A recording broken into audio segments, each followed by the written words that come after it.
check me out now. Return of the smooth operator. Shotty on repeat. I say sleep later.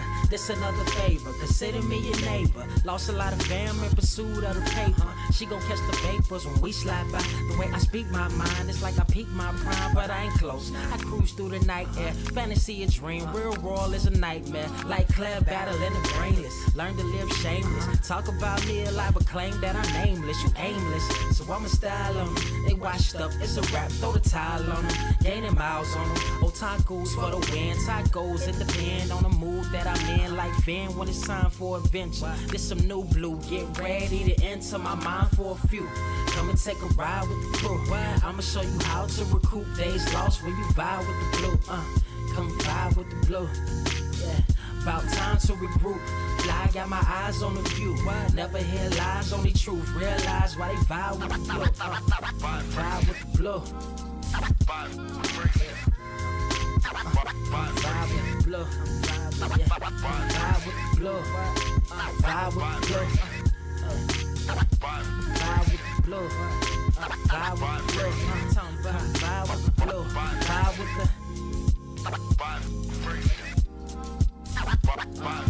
vibe with the sky. Wait, you know the rest. I'm blessed. I see you frontin' like you ain't impressed, but I still get requests. I'm playing Zelda on the GameCube. I quit spamming my music. Don't ever try forcing the links. That's a high rule. The wind waker, Mother Nature on my side too, controlling the elements. Go and check my avatar. I'm arrows ahead. Get the point. Moving forward. The battle scars accumulated over time are reminders of what I went through as a miner. But made me a grinder.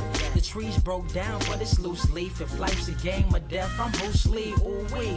Lose sleep on the regular, trying to get this word out. Then I crash Nebula. Wish I had a very odd parent, maybe two, but it's cool. Everybody pays dues. Now it's time to make moves. Granny didn't raise me to lose. Think I'm in the mood for a cruise. Wanna ride? Come and vibe with the blue. Come vibe with the blue. Come vibe with the blue. Come vibe with the blue. Come vibe with the. Check this out, y'all. I'm back spazzing like the elderly. Worth of my cousin Beverly. Never swear away from the truth. Just ask Heather. Be weather, be tripping. Starting to control like our destiny. Always give you the best of me until the death of me. My weaponry is a paintbrush. Hush, don't tell my secret. They get a hold of it. If you leak it, get it.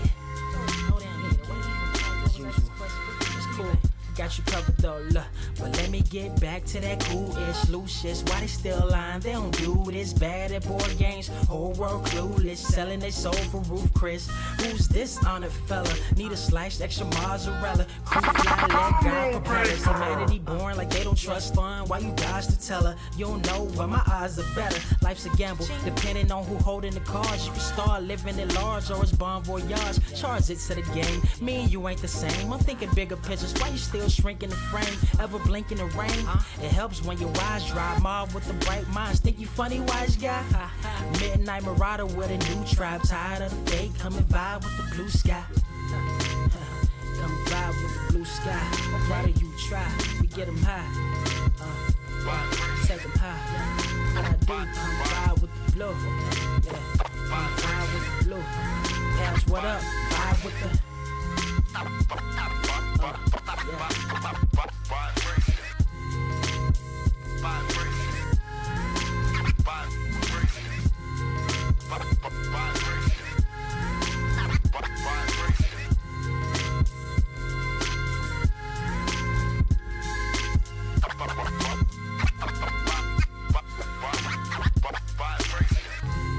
Motherfucker, are you out of your damn mind?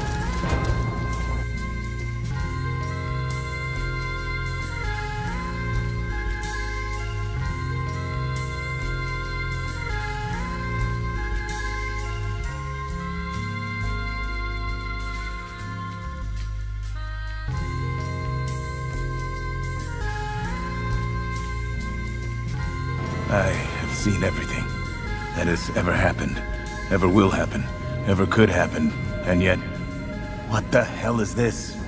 Are you ready? Word to wise, grass only greener when it's fertilized. Gave them truth in these songs, they prefer to lies. Destiny beautiful, adrift in her purple lies. You can't see me, you Stevie. Wondering how I reach more evolutions than Evie and make it look easy.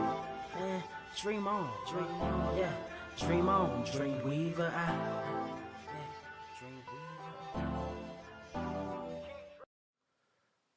What is up, Earth's mightiest subscribers? It's your boy Ernie, Blerd Without Fear. Got the homie Carter presents. Welcome to episode 235 of the Blerd Cave, the #1 comic book news stream on this or any other Earth in the multiverse that you can also find on not just Spotify. You can find us on Apple. You can find us on Stitcher. You can find us on Google. You can find us on Timbuktu. You can find us anywhere good podcasts may be found. And if you do, consider leaving us a rating. It helps us find more listeners like yourself.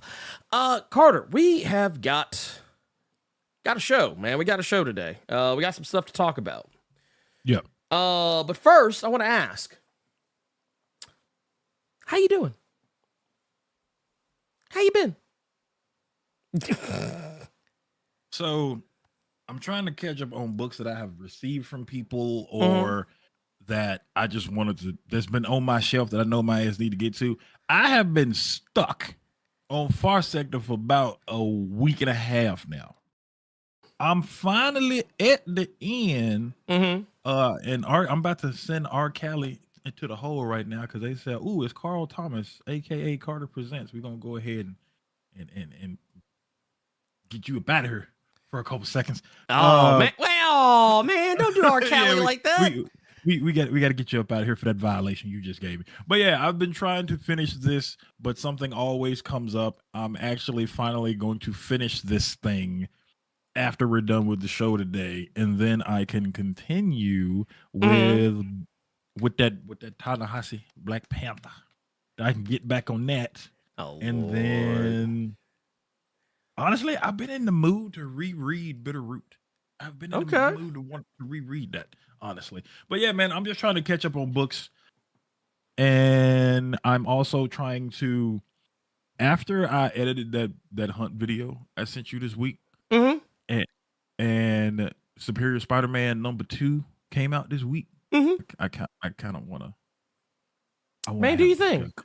I kind of want to have a discussion just because when it comes to this current volume of Superior Spider-Man, I told you so.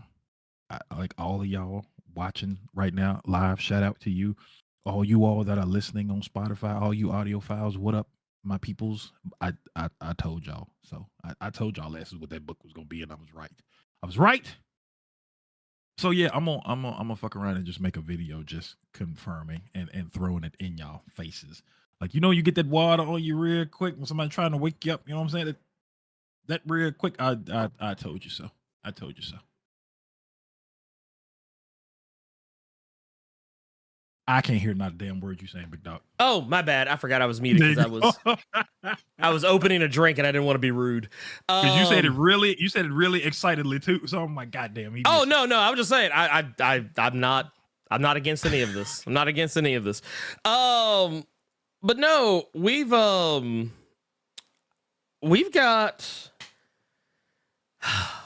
some stuff to talk about, and we're gonna talk about it. I will say real quick that before we actually get into the proceedings, as far as what's been going on with me as of late, drawing, that is all I've been doing. Well, no, that's a lie. Some of y'all may have noticed I dropped like 4 or 5 videos yesterday. And that was just largely because I literally had myself like chained to the desk.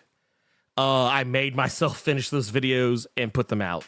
Can I call you ugly as hell? Because every time I'm at work is when I cut on my phone because I'm supposed to be working, but why the fuck would I do that? And I'm gonna try to stop using the F-bomb as much on here because I've seen a lot of content creators on YouTube, they're bleeping out the F's. So I'm wondering if that has anything to do with the algorithm. But not really. Every time I cut my phone on and go to YouTube, the first thing I see is a damn thumbnail of a drawing that's like half done, and your ugly ass grinning from ear to ear, and each and every one of them, you is just teasing. I'm so sick of you. Stop smiling. I get so sick of seeing, Because I'm like, am I seeing the same? Nope, that's Nah, just a different one. today's date. That was an Yeah. hour ago upload. Goddamn, like Yeah. every thumbnail is just art grinning. Cheese, big cheese. Well, And no, plus, I'm hating even harder because you still got your beard game and mine is gone. I really oh regret- man, don't let it go, I man. Don't regret let it this go. I regret this choice like tremendously. Somebody already said my face was smooth like Gary Coleman. So I'm Oh kinda pissed man, not like right now. this. Not like this. Not like this. Well, I don't know if I'm pretty sure I shared it. I'm pretty sure I shared it. Excuse me, sorry. I will share like the thing. I think the most recent one. Did I make this one live yet? I don't know if I made this one live yet. Maybe I did. I'll have to double check myself. Okay, no, I've not made this one live yet. But just to give you guys a tease of for those of you who are channel members, patrons, members of Blerd Club, the next thing that you can look forward to, as far as you know, I guess a taste of things to come is this is actually going to be coming up on the next video. I actually have it in the like it's actually uploaded, but I just haven't released it yet. Because I think the last time we did channel member Patreon content, I actually recorded 2 back to back because I was like, man, I don't want to forget or like get lost in the sauce because it's, you know, we're like literally this is the last Blerd Cave before Christmas because it's, you know, it's December 23rd. Christmas Eve is tomorrow. And Christmas the day after that. So I was like, yeah, I don't want to get caught up in the fuss, the big to do. And so this is actually one of the things that I was working on. For those who don't know, this is actually a recreation, or it's the start of a recreation. I haven't finished it yet, obviously, but this is actually this is going to be a recreation of Sensational She-Hulk number 40. Okay. For those, some of you may or may not be familiar with that particular issue. For those who are not, basically just to give you an idea of what I am recreating, it's not just some random picture that I just, picked just because. The original picture, it's from the jump rope. Here. Oh wait, let me re-add this in because it's not going to. Here, let's see. I hate that we have fans. Better get Why? Why do you hate that we have fans? I hate that I have fans, and it's fans that are comfortable enough to just flame my ass at a moment's notice. If you look in this chat, it is all just clowning me because I'm shaved. I'm sorry. No, man. Actually, we'll use Can this y'all one for right not now. pay attention to the Sensational She-Hulk with the will they won't they nudity going on right now? Can you pay attention to She-Hulk? Yeah, but now this is basically what I was recreating. It's this cover. Basically, it's just my take on it, and honestly, I think in the video I spent more time on She-Hulk's hair. Like I made her hair a bit bigger, and I can believe it. Yeah, that was that took a while. Like actually, I don't remember how long the video was, but I can tell you that it was close to an hour, and I spent most of my time on the hair. So. But I'm gonna do, this is just like her from like the shoulders up. I'm actually gonna do the whole, I'm gonna try and recreate the whole cover. This is just the part I'm showing because it's the only thing that has anything on it. The rest of it is all still like the pencil like layout and whatever, what have you. So yeah, it's cool. It's cool. I'm quite pleased and happy with how it's progressing so far.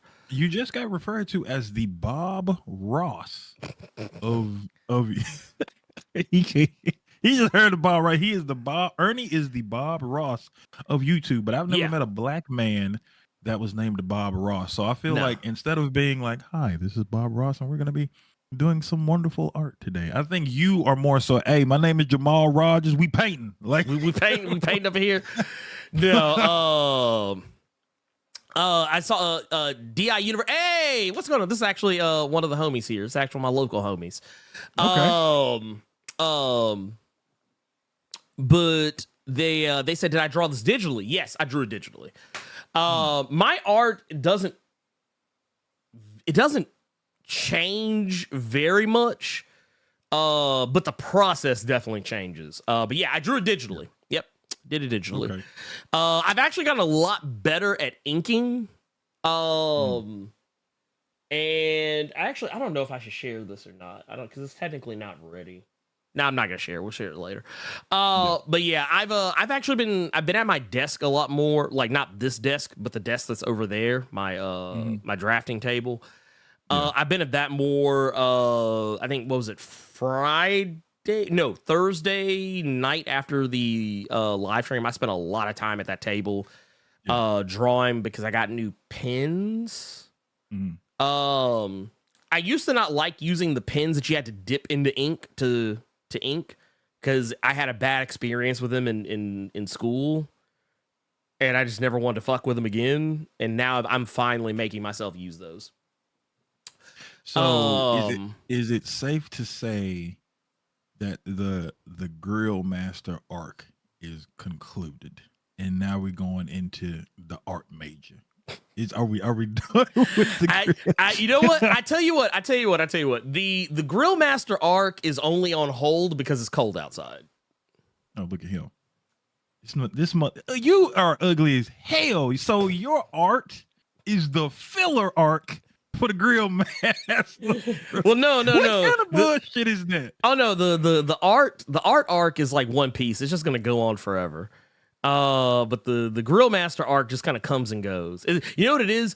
What comic was it we were talking about a ways ago? Where like they would do a piece of the story and then come back like years later. But yeah, Invincible. Yeah, Invincible.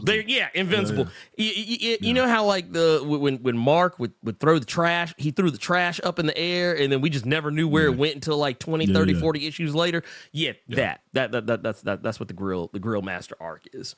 Let me dead this real quick because they are just going in on my face right now. Let me explain to you all what happened. Let me explain why. Go ahead. Let me explain why Well-Shaven Carter happened. Black men, black women that are in here with sons or husbands, what have you, just people of color as a whole. When you go into a barbershop, we all know what a haircut is. We all know what a line is. We all know what a shape up is. Ernie, do you know what a shape up is? I haven't had one in a while, but I know what a shape up is. Okay, boy, you ain't had hair in ages. Stop it. Exactly, but I've had one before when I had hair. I used to have a fade back in the day. I would pay real money to see the Blerd. Fuck that, Ernie Carruthers. I would pay money to see with a fade. Yeah, I used to have a fade back in the day. So, we've all had those points to where we can't just get to a barbershop just to clean everything up, or if we're going to work. So you know how if your beard is not kept properly, even though you doing your brushing, you got the beard butter, the grease, and all that. It's still gonna get wild. It's still gonna grow out there, you know. And it got to a point where I couldn't consistently get to the barbershop. And when I actually did go to the barbershop, I said, "Hey, let me just get a shape up just to get everything cleaned up." At the end of everything, that brother told me, okay, man, that'll be $60 for a shape up. So I said, you know what? We just gonna take a break from all this facial right now. Wait, that man said $60 for a shape up, not a shape up. So I said, you know what? Since I'm not trying to consistently throw off $60, if I can't keep myself straight, we just gonna get rid of all of it. Yeah, just for a minute. let it go. we just gonna let it go for a little bit. Do I miss it? Absolutely. I feel like my girl just signed up for the army and she gonna be gone for an extended period. So I had to say bye to her while she got on the bus. That's what my beard feels like, just being gone. I mean, why didn't you just do it yourself? I did, and then my clippers went out. See, So that's when I was bad just boys oiled up. Yeah. So I know what happened. I know what happened. I know what happened. What happened? Look, same shit that happened to Brian Hitch's clippers. The motherfuckers is biting now. Had to put them down. So he was about to come out here looking like an Ultimate Invasion character. So you are correct, but after that, I cut them off. I cut them back on, and as soon as I flicked up, motherfucker just didn't come back on. So you hit me. So you hit me and ran. Is what them clippers just did. I'm almost like, so I had a little trimmer, and we just used that and got everything up out of here. But no, I'm not gonna consistently spend a full price video game for a shape up. No, keyword. And I see my black people in there and my people of color in that chat that are just saying how egregious that is because they know shape up. Yeah. Not a cut, not a design, not that old school line you used to do right here when you was a shape up, dog. Yeah. So so the beard is taking a break. The beard is taking a break. The beard arc. The beard arc is sadly ended. We got Gokon Sure His Baby's father with $5 says to James Gunn and Kevin. Yeah. Hire Taraji P. Henderson. Taraji Penda Henson. So that is actually what the P stands for. It is Penda. I think so. I never knew. That's why it threw me off. I was like, wait a minute. But he said that is all mic drop. I think this is in response to because she was trending over the earlier this week. I did see that. Which is funny too because it's a conversation I actually saw her have with the Breakfast Club. This was like some years ago, maybe last 2 or 3 years ago. But she kind of told a similar story, like not but it was at the time it was coming from a somewhat happier place because this was pre-writers actor strike this year. And the tenor of the conversation was more jovial. It wasn't like serious subject matter. It was just kind of like, oh man, you coming up, you doing this, you doing that, you're in this, blah blah blah blah blah. And like, well, there was definitely some seriousness there. Like, but like this was like, oh, this is the version of the story where like this is not coming from a happy place. And it was like, oh shit. But yeah, like when she said what she said, I believed every second of it because she's kept that same energy for the most part about it. And I know a lot of people think that like she's rich because she's in like all this stuff, but like she said, you got to pay your team. Yep. You got to pay your agents. It's kind of like, I don't know. I forget. I'm actually forgetting the name of this brother, but it was kind of like this joke I saw of this one comedian where he was talking about how like just because you got $1 million don't make you a millionaire. Like you 1,000 there. Yeah. Yeah, you still 1,000 there. Because you gotta pay motherfuckers. Because it costs money to have money. And I'm not gonna hold you. I really don't wanna. I don't. Taraji P. Henson for DCU, no. That's how I personally feel about it. I wouldn't no, because I think just the caliber of actress that Taraji is, I don't know if that. I don't think they got any roles for her. I honestly don't think they got any roles for her. Thank you. Say it like that. Thank you. That's what I think it is. Plus, I don't see that sister like a TV show. Sure. I don't see her signing a contract for 8 goddamn movies down the line. No. Like, you know what? Yeah. I think like if the money was right, she would do it. But like, she's an I know a lot of people see. Yeah, she's an actress. I don't see her in superhero shit. That is an act. She wants to. She strikes me as the type of person that like she would probably like if she could do like maybe a one-off here or there.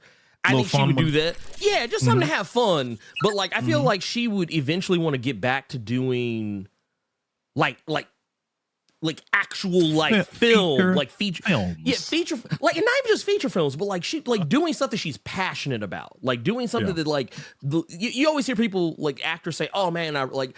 Even people who are in the MCU say, man, I just really want to get back to doing like film and like indie stuff, doing smaller productions, like doing stuff that like speaks to them personally. Like, we see Benedict Cumberbatch, like, he's been doing a lot of stuff that just like, oh man, dude, Benedict out here, like getting back in his, like, on some, not saying he's done anything for A24, but like some slick A24 type shit. Just like, cause motherfuckers want to stretch their wings. It's kind of like, it's not exactly the same thing, but I get where it's coming from. It's kind of like, as an artist, there are times I want to try to draw something that's different from shit I normally draw. Mm-hmm. Not all the time, but sometimes like, man, I want to see if I can I do this? Curious. Talali House out here with the 24 months in the Blerd Club Silver Mine. God King Emperor Doom for the new big bad in the MCU. Hey, you might get it. You might get it. Lord, that's a lot of work you got to do real fast. Mm-hmm. I mean, it can be done. It can be done though. I feel like it can be done. It's possible. We got Jamal Simmons out here with the $5. Says Merry Christmas, Happy New Year's, 2024. Both Blerd and Carter stay silver through the holiday seasons. Man, we're doing it. We're trying. I think we're gonna be good. I think it's gonna be a good year. I got a good feeling. We also got Levester the Samurai with the 16 months in the Blerd Club Gold Mine. It says, Blerd, Carter, wishing you both and your families a happy holiday. Damn, Carter. Then the look, the shaved, looking smooth. Yeah. I mean, hey, we love to see it. We also, man, dude, this name I ain't seen in a while, man. Jarrell Bo's out here, $10. Says, long time I ain't seen you guys live. Hope all is well. Can we one day see you guys play Ark together or see you guys play Palworld when it comes out? I don't know what Palworld is, but Ark? Ooh, man, dude, I used to play Ark, man. That was, those were dark times, man. I tried that Conan one. Oh, yeah, the Conan. Oh, Lord. I tried the Conan one. How'd that go? It was all right. About as well as you'd expect. Just from that look on your face. Yeah. I just remember in Ark, you had to you would take a shit ever so often. And I'm a child, so I always giggled when it happened. Oh no, I was the same way on Conan when I realized you start off with literally nothing. So you just out swinging, just swinging in the desert. Don't know where you got to go. like doing a helicopter, just swinging it at giant rats and wolves and shit till you can level up. He said the Elite X1 is saying that Palworld is Microsoft's Pokemon game. I gotta be honest with you. I have never, and you about to say, because you about to give me shit. I have never finished a Pokemon game. Not one. What? Really? Not one. Actually, you know what? You know what? Honestly, you know what? I believe you. Because I know your gaming habits. And I actually, you know what? I honestly would be more shocked if you said you had. I'd have been like, really? See, this is when we grew up. We grew up in a time where teachers had a little bit more freedom to do whatever the hell they wanted. So I had Pokemon Red the day it came out, was playing it in class. My teacher took my Game Boy and she put it like somewhere in the class. And then when my mom came to school to come get it, the Game Boy Color was just nowhere to be found. Every other Pokemon game I've played after that, I would start playing something else, go back to Pokemon and forget what I was supposed to be doing. And then I would just quit playing. That's fair. Honestly, can I be real with you? Uh-oh. I don't think I like Pokemon games anymore. Like I got the last one, Scarlet and Violet. Okay. And I mean, I beat it. Okay. But it was. Is it becoming too samey? Because I know it's been the same formula. It's the same format, yeah. Okay, I'll tell you what it is. I'm not tired of Pokemon. I'm tired of the Pokemon format because I can tell you why. I played Pokemon Legends. I know they say it's Arceus now, but that motherfucker's name is going to be Arceus. I don't give a fuck. His name was Arceus before that Arceus shit. I don't like it. But I played Pokemon Legends Arceus, and I played the fuck out of that game. I loved it because it was like Monster Hunter, but Pokemon.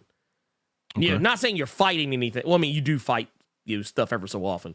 But like the way the world was set up and how you had to like study the Pokemon and learn how to catch them and shit, like it was like real time stuff. So you weren't going into like some like separate battle scene when you interacted with a Pokemon.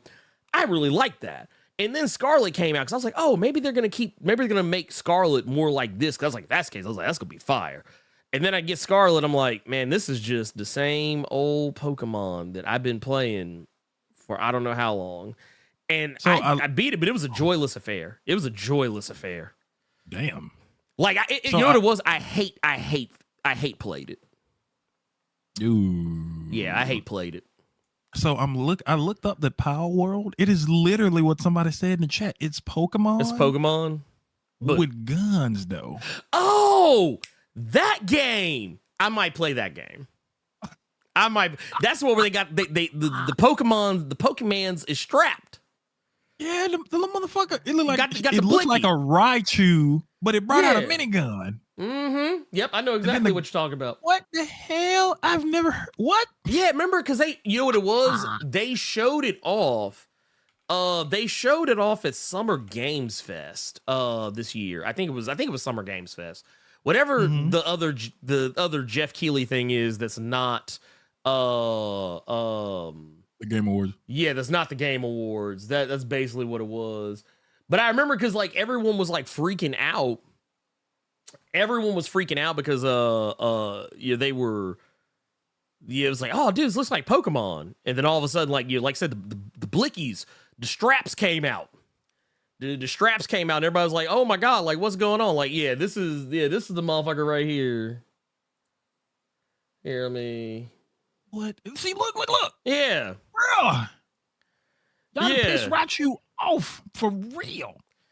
But see, I mean, this Look, would be that motherfucker- this would be Look at it. Bruh. Rocket launcher. Got a Lapras with rocket launchers. yeah. See, this would be a for the lulz game. My Yeah. Pokemon is just Monster Hunter. Like, if you had said Yeah. Monster Hunter, I'd have been all over that. But this is ridiculous. Oh yeah, no, this is straight up some wild shit going on here. Like this is like, dude, the motherfucker had an artillery. Yeah, no, that is out of pocket as hell. Yeah, that game, I'll play that game. I'll play that game. Gokon Shuri's baby's father with the $5 says, yo, Blerd, hey, Brabbit, your boy needs advice. A female coworker gave me a gift card for Christmas and winked at me, but she married, though. Should I be worried? Look, let me tell you something. Yeah. You should be worried. Here's the thing. You know, let me put it like this. I never like to make the assumption that any woman or anyone for that matter is interested in me. However, in the past, I have noticed that there have been instances where like a woman was interested in me, you know, and I just wasn't paying it any attention. And sometimes nothing came of it. And other times it got weird. So I would just say, here's what I do. Assume nothing, but expect anything. Because let me tell you something right now, big dog. That wink could have been nothing but something in her damn eye. It was a gnat. She could have yawned and her eyes got water, and she was trying to blink instead of wiping that makeup off her face. Because what you are like, you won. Hey, can I talk to you for a sec? Away from an HR issue. You been Just leave. Don't. Boy, Don't take that gift card and shut your ass up. See, you shouldn't where you eat anyway, because that's a coworker. That's already a no. Yeah. Take your gift card, go to Subway, sit your ass down somewhere, big dog. Man, I want some Subway now. Yeah. Go read a comic book, you freak. We also got a $2 super chat from Ed Boy that says Carter looks like he's cosplaying Carl Thomas. Lord, see, I think that's the second or third Carl Thomas I done seen. We also got the homie Gearless Mo out here with the $20. Says appreciate Babyface Carter. Waiting on seeing the response to Raji P. Henson share, but this is something that can't or that I can't see it getting better, to be honest. And here's the thing: it's probably not going to get better anytime soon. And the reason why I say that is because the industry still does not want to share. Even when they are having record profits, even when they are making money hand over fist.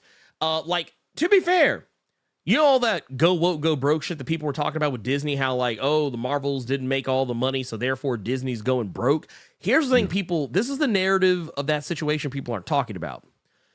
Well, yes, the Marvels bombed at the box office. Disney still profited big time.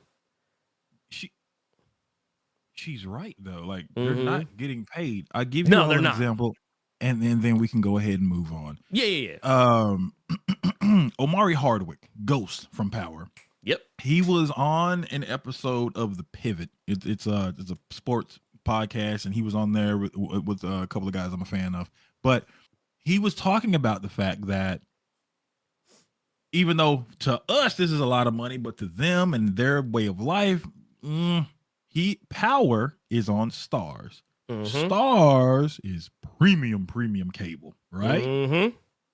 He was the lead on Power. That show revolved around his character, several seasons, opened the door into several spinoffs. And he was having to ask 50 cents for money because they weren't paying enough. He actually spoke on how much he had made. That was the first time he had actually done it. He was getting paid the same amount that Angela Bassett was getting paid for that 911 show she was doing on Fox, and that's basic television. Yeah, and he's on fucking premium cable multiple seasons, and he was getting paid the exact same amount that sister was, which is wild considering that's all she was getting when Charlie Sheen was getting $3 million an episode for 2.5 million. For 2.5 million, right? It's not. So it's not no, okay. they're not getting paid, dog. Well, like no. You remember we talked about old girl from P Valley? When she shared her when she took that video where she was sharing the checks. Yeah. Like where it was like I think one of them was literally a like penny. A quarter or something. No, there was one that was like a penny. Literally a check for a penny. It's like, bro, come on now. Yeah. Come on now. So no, I don't like that.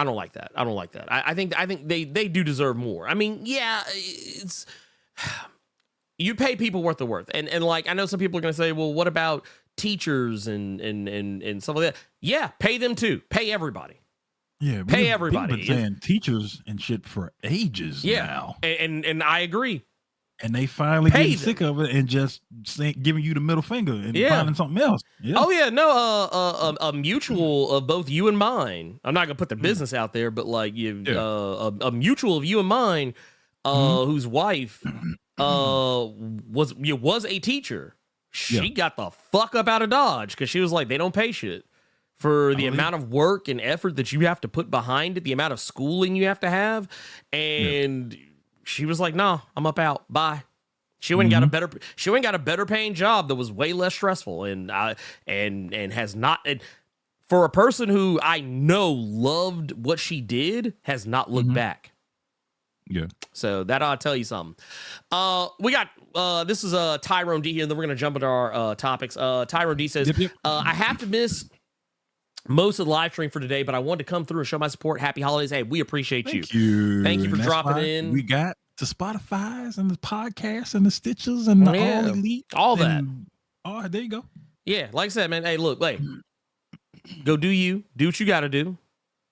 We gonna be here. We ain't going nowhere. So all that said, let's go ahead and get into our first topic, Carter. We're gonna talk about Aquaman.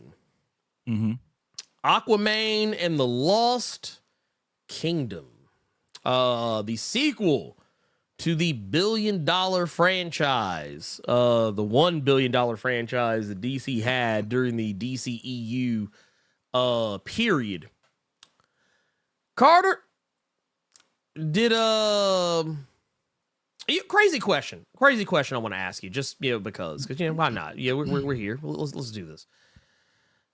So when the DCU or DC Universe rather, when the DC Universe was supposed to kick into high gear, and we were supposed to be getting all this Aquaman,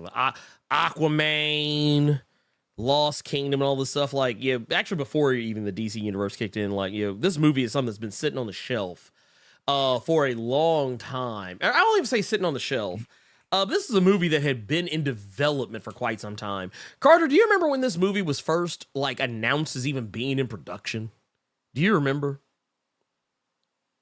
I remember they showed a long thing of films that were supposed to happen, because I think this one was supposed to come after the Cyborg movie. Yes. I could be wrong though. Yeah, it was so okay.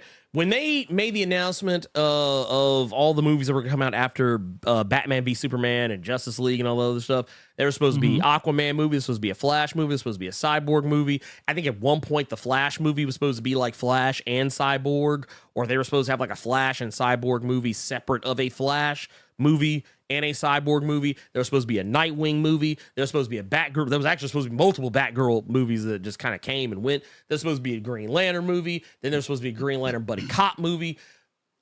This was one of the few movies that actually like survived all that. The first Aquaman movie, and then this is all stuff that goes back to like this movie I think began production in like 2019, I believe. Okay. If I'm not mistaken, and I know kind of got caught up in all the COVID stuff too. Because I think like COVID went down in the middle of filming of all this stuff, and there was all kinds of just wild and craziness. Or actually, I take that back. It actually began in 2021. It was supposed to shoot in 2020 and just never did. But yeah, the movie just kind of got drugged through production hell. Then there was all the controversy with Amber Heard, which I just want to go and say this right now. I'll just say this just out and out before we even really dig any fucking further. Man, can I just say, for all the bitching and moaning people did about Amber Heard being in this movie after the Johnny Depp stuff, which, by the way, wow, I'm just still shocked that was the thing that happened. Amber Heard is barely in this movie. Like, she is like, and when I say barely, I mean like I'm talking about absolutely positively barely in the fucking movie. Like, I think it's generous to say that she is a supporting character in the film. I think it's actually incredibly generous. Like to say that she is a supporting character is being, I would say, charitable. It would be me being incredibly charitable towards this film. One thing I did see was it's for that reason that she's barely in the movie. Somebody was like, you can't tell me otherwise, but the reason she's not in this movie as much is because of the whole Johnny Depp thing. Yeah, and I don't know how fucking true that is, but I did see that. That's the narrative that's I don't going think out it's right true. now, which I don't think it's true. I don't think, well, because James Wan was actually quite supportive of her, as was the rest of the cast, Jason Momoa, so on and so forth. But then again, it later came out that Jason Momoa and her had beef on set. So, who knows? It later came out there was some weirdness on set, and that Jason Momoa was supposedly drunk the whole time he was on set, and that he was being loud and obnoxious, and I guess being his normal self, which is kind of funny when you think about it. But like, for the most part, like, Amber Heard is barely in the movie. Not like, she is honestly not even worth getting angry about in this film. Like, she is so barely in it. Like, there were times where she returned, I forgot she was in the movie. So yeah, that is that on that. But if that's not the case, I think that says a lot more about the production, and I think this says a lot more about the direction and the story that's written. That if she wasn't in the movie because of the Johnny Depp stuff, then okay, that's one thing. But if that stuff was ignored and she was still only in the movie like this, then that says a lot about that film. I'm not gonna lie to you, man. This movie is kind of schizophrenic for me. I'm gonna go ahead and just put this out here. Let's cut the bullshit. I'm gonna go and just say what I think about this film real fast. Okay. Aquaman and the Lost Kingdom. You know how we talked about last week? I kind of casually mentioned that, like, the first movie, while I thought it was okay or that I liked it just fine or whatever, but I did feel that it had, like, a very middling second act that, like, I fell asleep on. So I can tell you this with all affinity. I kind of feel the same way about this movie. The only difference is I fell asleep in the first act of the movie and I was awake for the second and third act of the movie because I felt like the first act of the movie just didn't really know where to go. Like the movie, I'm not going to lie, man. This movie is a hodgepodge of a lot of shit. It is all over the place narratively. It is kind of a hot mess of a movie to start. And they spend a lot of the movie, and I get kind of why, because I think, what was it? The first Aquaman movie came out in 2018. So it's been a while since anyone probably even has seen the first Aquaman movie. So the movie spends a lot of time trying to remind you who Aquaman is, which honestly I don't even think was necessary. And the way it's done, I'm not going to lie, I wasn't a huge fan of. I'm not a big fan of like it works for comic books, but I don't feel it works for movies like this, like a movie that's trying to be this way. Like narration can be cool if it's done correctly, but case in point, while I think it's cool in like the Flash CW shows where it always starts out with, my name is Barry Allen and I'm the fastest man alive. That shit works in the comics, but in the TV show, especially because they do it literally every episode, which is kind of like what they do in the comics anyway, but still, it's one of those things that it doesn't always land. And I feel like that's kind of what happened here. It's like that, because it was basically, that was how this movie opens. My name is Arthur Curry, and I am the Aquaman. And like, and when you find out like the framing of how they're doing that intro, I was just kind of like, okay. But it was literally like, I think they spent the first 5 or 10 minutes of the movie just trying to remind you Aquaman exists. And it was just boring. And then they spent the next 10 or 15 minutes trying to explain to you what Aquaman's been up to in the last few years. And it's just like, how about you just do the movie? Like, how about we just get straight to the story? Like, I mean, yeah, sometimes it's okay. Sometimes it's okay to pretend that we've seen the movie, even if we haven't. And honestly, anyone who doesn't get it, they'll figure it out. It's not right. This shit ain't Citizen Kane. It's not Shakespeare. It ain't, A Song of Ice and Fire or Lord of the Rings. You know what I'm saying? Mm-hmm. It ain't like Carter, would you say this has a plot that's difficult to keep up with? I feel like it was an Aquaman movie that then turned into a dumbass buddy cop movie.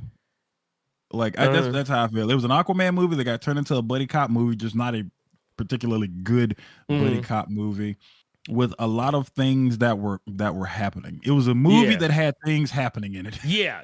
Okay. So, and I want to build off what you're talking about.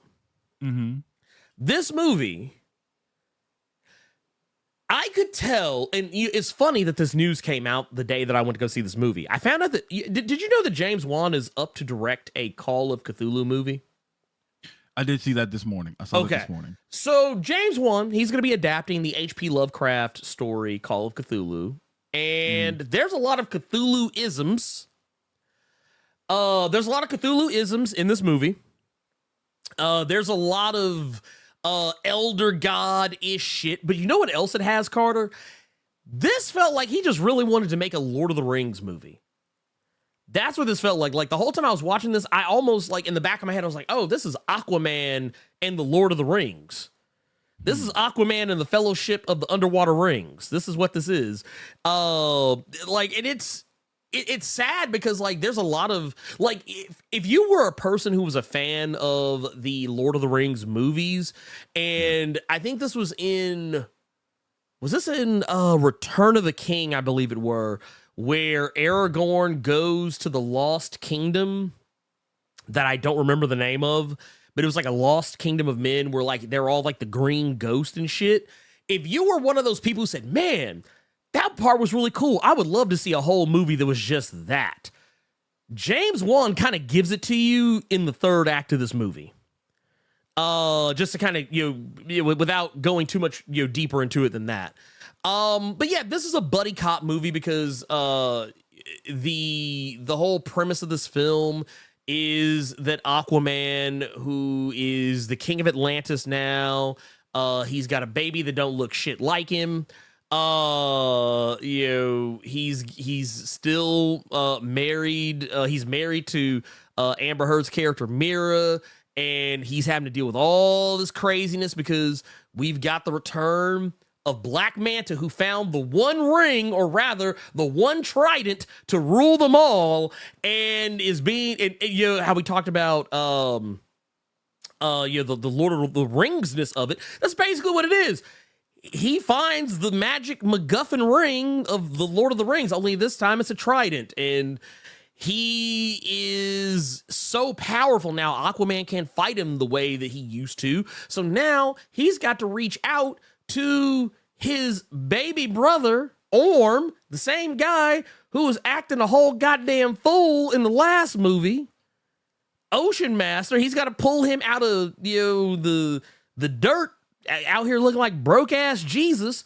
And that is like, that's where the buddy copism comes in, but it's not handled, I feel, as well. Like, no, it's not what you feel. It's what I feel. It's what everybody who's watched this movie so far feels. Because what you just described, Black Manta gets a power buff, and now Aquaman got to go to the same dude that he put in prison to help him beat. Which let me be honest right now. If I could get some water spritzed on me and go from bulimic to chiseled, that would be fire. That would be fire. Oh yeah, even if that water was dirty, because that water was about as dirty as it wanted to be. But that boy still got cut. He went from Paris Hilton, went right back to Owlman after one shower. After one shower, it was great. But what you just described could have been a fun movie if this was a good fun movie. Like, you know what? Yeah. Fuck it. Let me get mine. Go ahead. Yeah, go ahead. Say. Go off, King. Go off. I want you to cut loose, so I just want to say mine real quick. This movie, I'm gonna go ahead and give it to it. This is how I had to end the and I was one of those people last week that was saying that because I enjoyed the first Aquaman film and the Flash was the Flash. It happened. This would probably be a good sequel to end everything on. Unfortunately, Aquaman and the Lost Kingdom, we just gonna get me out the way, Ernie, if you don't mind. Go yeah. Do you think? I'm gonna go ahead and give this movie the golden hitch. I got to give it the golden hitch, bro. This gets the golden hitch award for just the bad superhero movie. Because I would have been fine if the movie was just mid. Because mid to me is you right in the middle, you in that gray area, you are not good, but you most certainly aren't bad. Aquaman wasn't even that. And I saw a review and I immediately called bullshit on it, where the guy started the review by saying, like, literally, as soon as you click the video, first words out of his mouth, The Flash was better. That's cap. Immediately. That's cap. But okay. He said that. I immediately called bullshit and told him whatever meth he is using, don't lace it with fentanyl ever again. When I heard that, this morning I woke up and I sat there and I thought about the movie and everything I didn't watch in this entire film. Ernie, I kind of agree with you. But I'm going to tell you why. You think about everything that happened in this Aquaman sequel. Now, let's go back to the Flash. Let's take that bitch-made punk that is Ezra Miller out of the equation. Okay. The stuff with Michael Keaton, you can include the stupid-ass spaghetti stuff. That's fine. The stuff with Michael Keaton's Batman. Food jokes. The stuff with Kara, the scene and the interactions with Kara. I almost forgot Supergirl was in that movie. Okay. It's kind of bad. I had to sleep on it to get that just memory pulled back into my brain, but the stuff with Kara, the stuff with Kang and Kara, and the end of the film with the fight and stuff like that. The reason, even though the finished product was fucking stupid, the reasoning for why Barry was doing everything that he was doing, but it's more so the Michael Keaton stuff, the Supergirl stuff, the Kang stuff. I enjoyed from the Flash. Couldn't tell you not one goddamn thing I enjoyed about this movie to that extent. I'm gonna tell you what this movie is. It's a series of P jokes. There's lots of P jokes. Now, granted, there were P jokes in the first movie, but they weren't that many. They're kind of few and far between. But like, there's a lot of P jokes in this movie.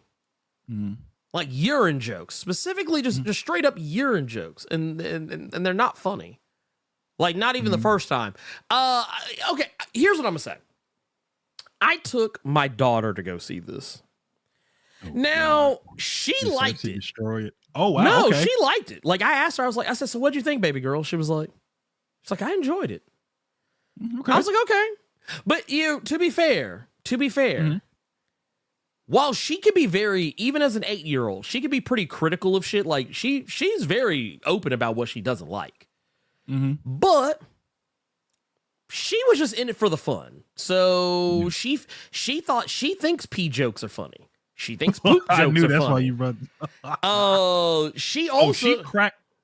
She cracked up.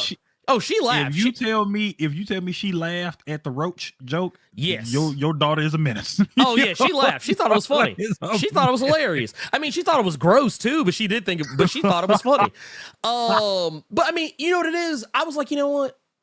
This was the audience that they were, even though technically the movie isn't toned for that audience. I was like, this is kind of the audience. Like, she enjoyed it. She had a good time with it. Honestly, I was happy that she had a good time with it. My mother went with us, as did my wife. We all went together to go see it.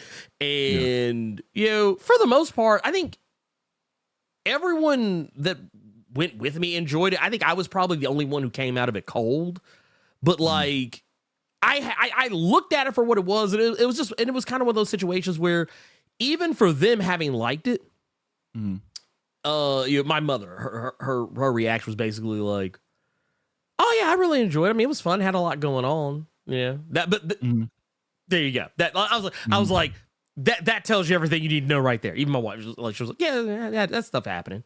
But for me, I was just like, it does. It has a lot going on. It has a lot happening. None of it matters. Aquaman and the Lost Kingdom, a film with stuff that's happening. Yeah, Aquaman and a series of events. Aquaman and stuff and things, featuring stuff and things. No, it was. I mean, I'm sorry. It just Also, I can just say, I feel like all the scenes between Ocean Master and Aquaman, two things. One, I felt like at no point in this movie was Jason Momoa ever Aquaman. I never felt like at any one point he was Aquaman.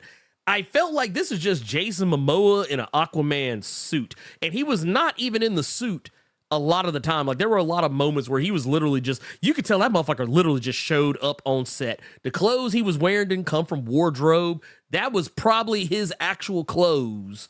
He just walked, like, oh yeah, what's going on? All right, cool. We ready? Oh, we shooting? Okay, all right, let's go. I was really excited for this film for him because of Fast X. Okay. Because seeing him as a villain in that movie and how much fun you can clearly tell that he was having in that movie, I was really wanting to see what he was going to do in this Aquaman sequel. The problem was, I think he tried to have fun with this, and they didn't rein him in. They didn't rein him in. Like, you can have fun with Fast X because Fast X is ridiculous, but you had to get pulled in, and I don't think that happened with this film. I felt like he was ad-libbing a lot, because like there were scenes between him and Ocean Master. I was like, I feel like he just came up with that line. I don't think that was in the script. I don't think that was in the script at all. I think this is something that he just ad-libbed, and they just said, fuck it. This is our 18th take. Let's just go with it. Like there were some scenes like I don't know if you remember. Oh man, what was he said to that dude? It was something he said to Ocean Master, and I tried to force myself to remember this line because it seemed so out of character for Aquaman. Even Aquaman played by Jason Momoa, like it sounded like some shit that I would have actually expected more out of Black Manta to say. Even though Black Manta has some lines, I was like, yeah, they let you ad lib that one. But shit, we not even. Oh my god. Okay, I want to talk about one scene with you. Go ahead. Shoot. One scene with I cannot remember the actor's name. He's in Marvel as well. The nerd. Oh, was it Randall Park? I think is his name. Okay, so, I want to say it's Randall Park. Randall Park. He plays what's his face? Oh my god, Johnny. Who the fuck is he? He is something. Well, who he plays? Anyway. Funny thing is that character's in the Jimmy movie. Woo. Jimmy Woo. There you go. He plays Jimmy Woo in Ant-Man and whatnot. Yeah, he was in the movie a hell of a lot more than Amber Heard was, which is just wild. Bruh. Considering your baby gets snatched. But there's a scene with him and Black Manta where he basically asked Black Manta if he could leave. And Black Manta said, if you want to go out in that jungle, by all means. And then he looks back at Black Manta. He's like, you know what? No, I'm going to stay. And then Black Manta looks at him like, all right. And then the camera just stayed on him. And it was like, okay, this is where you cut now. Yeah, cut the movie. Cut the camera. Cut the scene now. Cut it back. And he just. Yeah.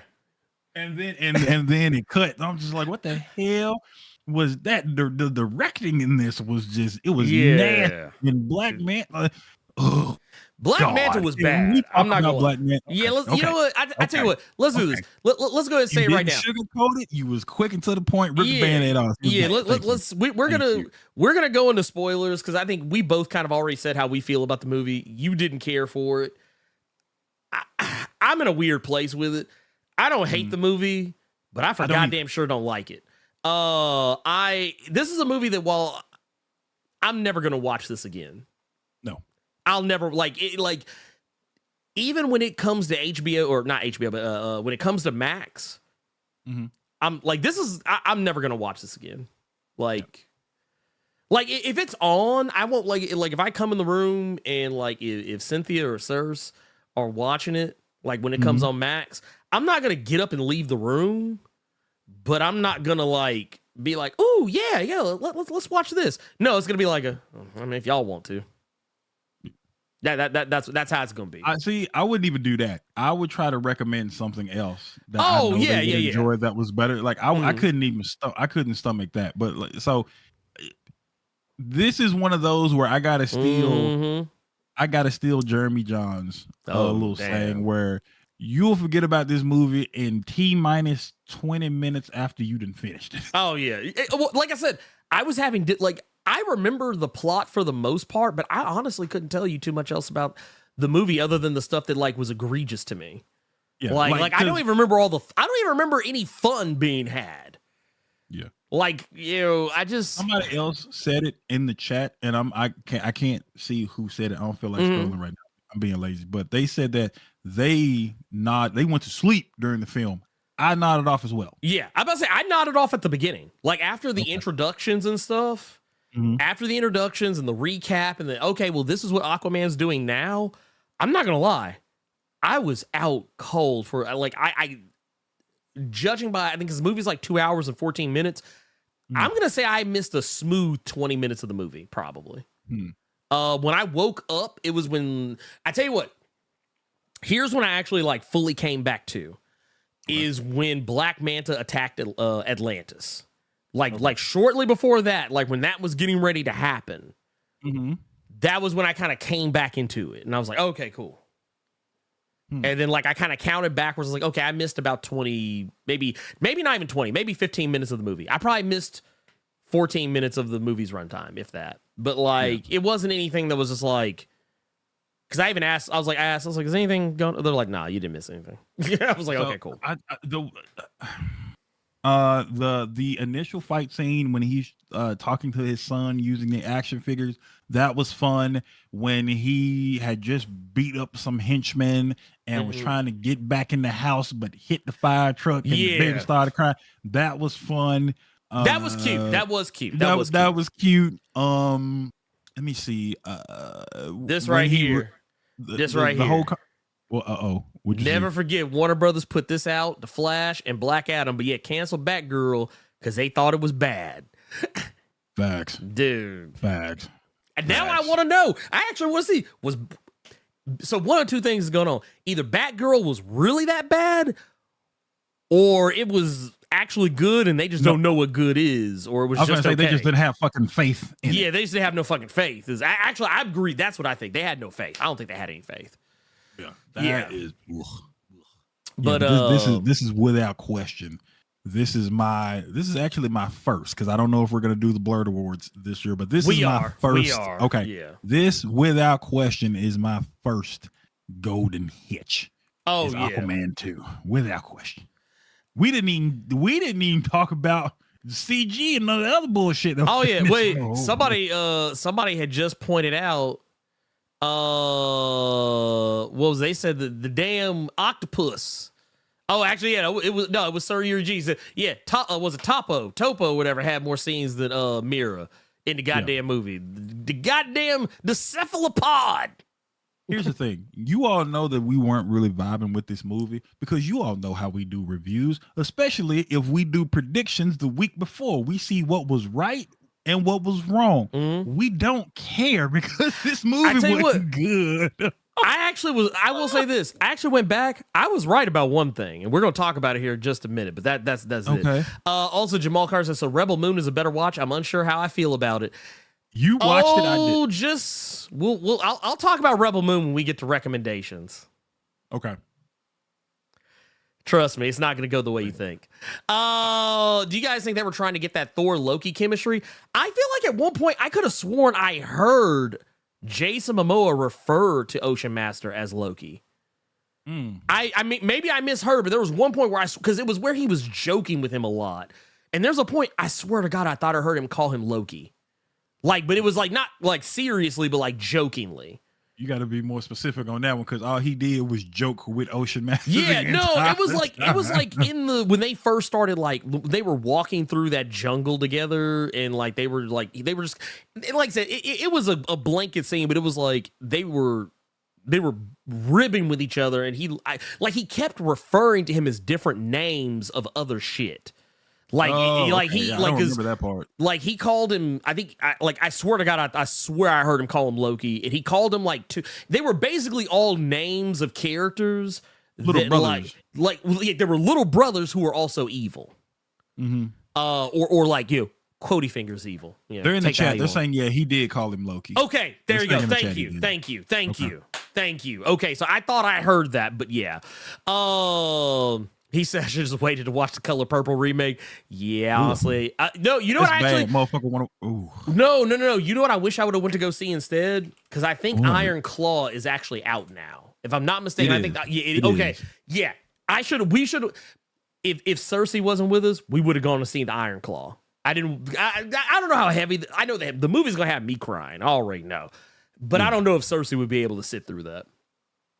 She is aware of who the Von Erichs are, because we've watched the Dark Side of the Ring episode about them together, but yeah, okay. But no, I'm just glad that was reaffirmed. He did call him Loki. Cool. So here's the thing. I personally, here, I'm gonna, thank you. By the way, thank you. Blerd Without Fear. Hey, Ernie and Carter. So before I leave for Christmas, I want to let you both know, love you both. You guys were here when I won my battle with my leukemia. You've changed. Oh wait, here. I think the message got cut off somewhere. Oh, here it is. You've changed my life for the better. Hey, thank you. Thank you. Also, I did see your messages before. I just want to say shout out to you. I'm so happy that you are past all of that. And just, yeah, I wish nothing but the best, and many more, continued victories, and just go live and enjoy your day, your life, everything. I could not be happier for you. So I just want to make sure I caught that before you got out of here. I saw a website. Yes, sir. Because just going back to your point with the Iron Claw, I saw a website that like this is like just standard. I'm just trying to get clicks, and it was talking about a high profile wrestler being in that film. Their name is in the credits. You're gonna be shocked when you see who this is. Apparently, MJF is in the movie. Yeah, he plays one of the he plays the Von Erich who wasn't actually a Von Erich. But what's funny about that is like the title of the article and everything like that. You think this is something real big and huge, and apparently MJF is in that scene for like all of 10 seconds, no lines or nothing. That's just it's like.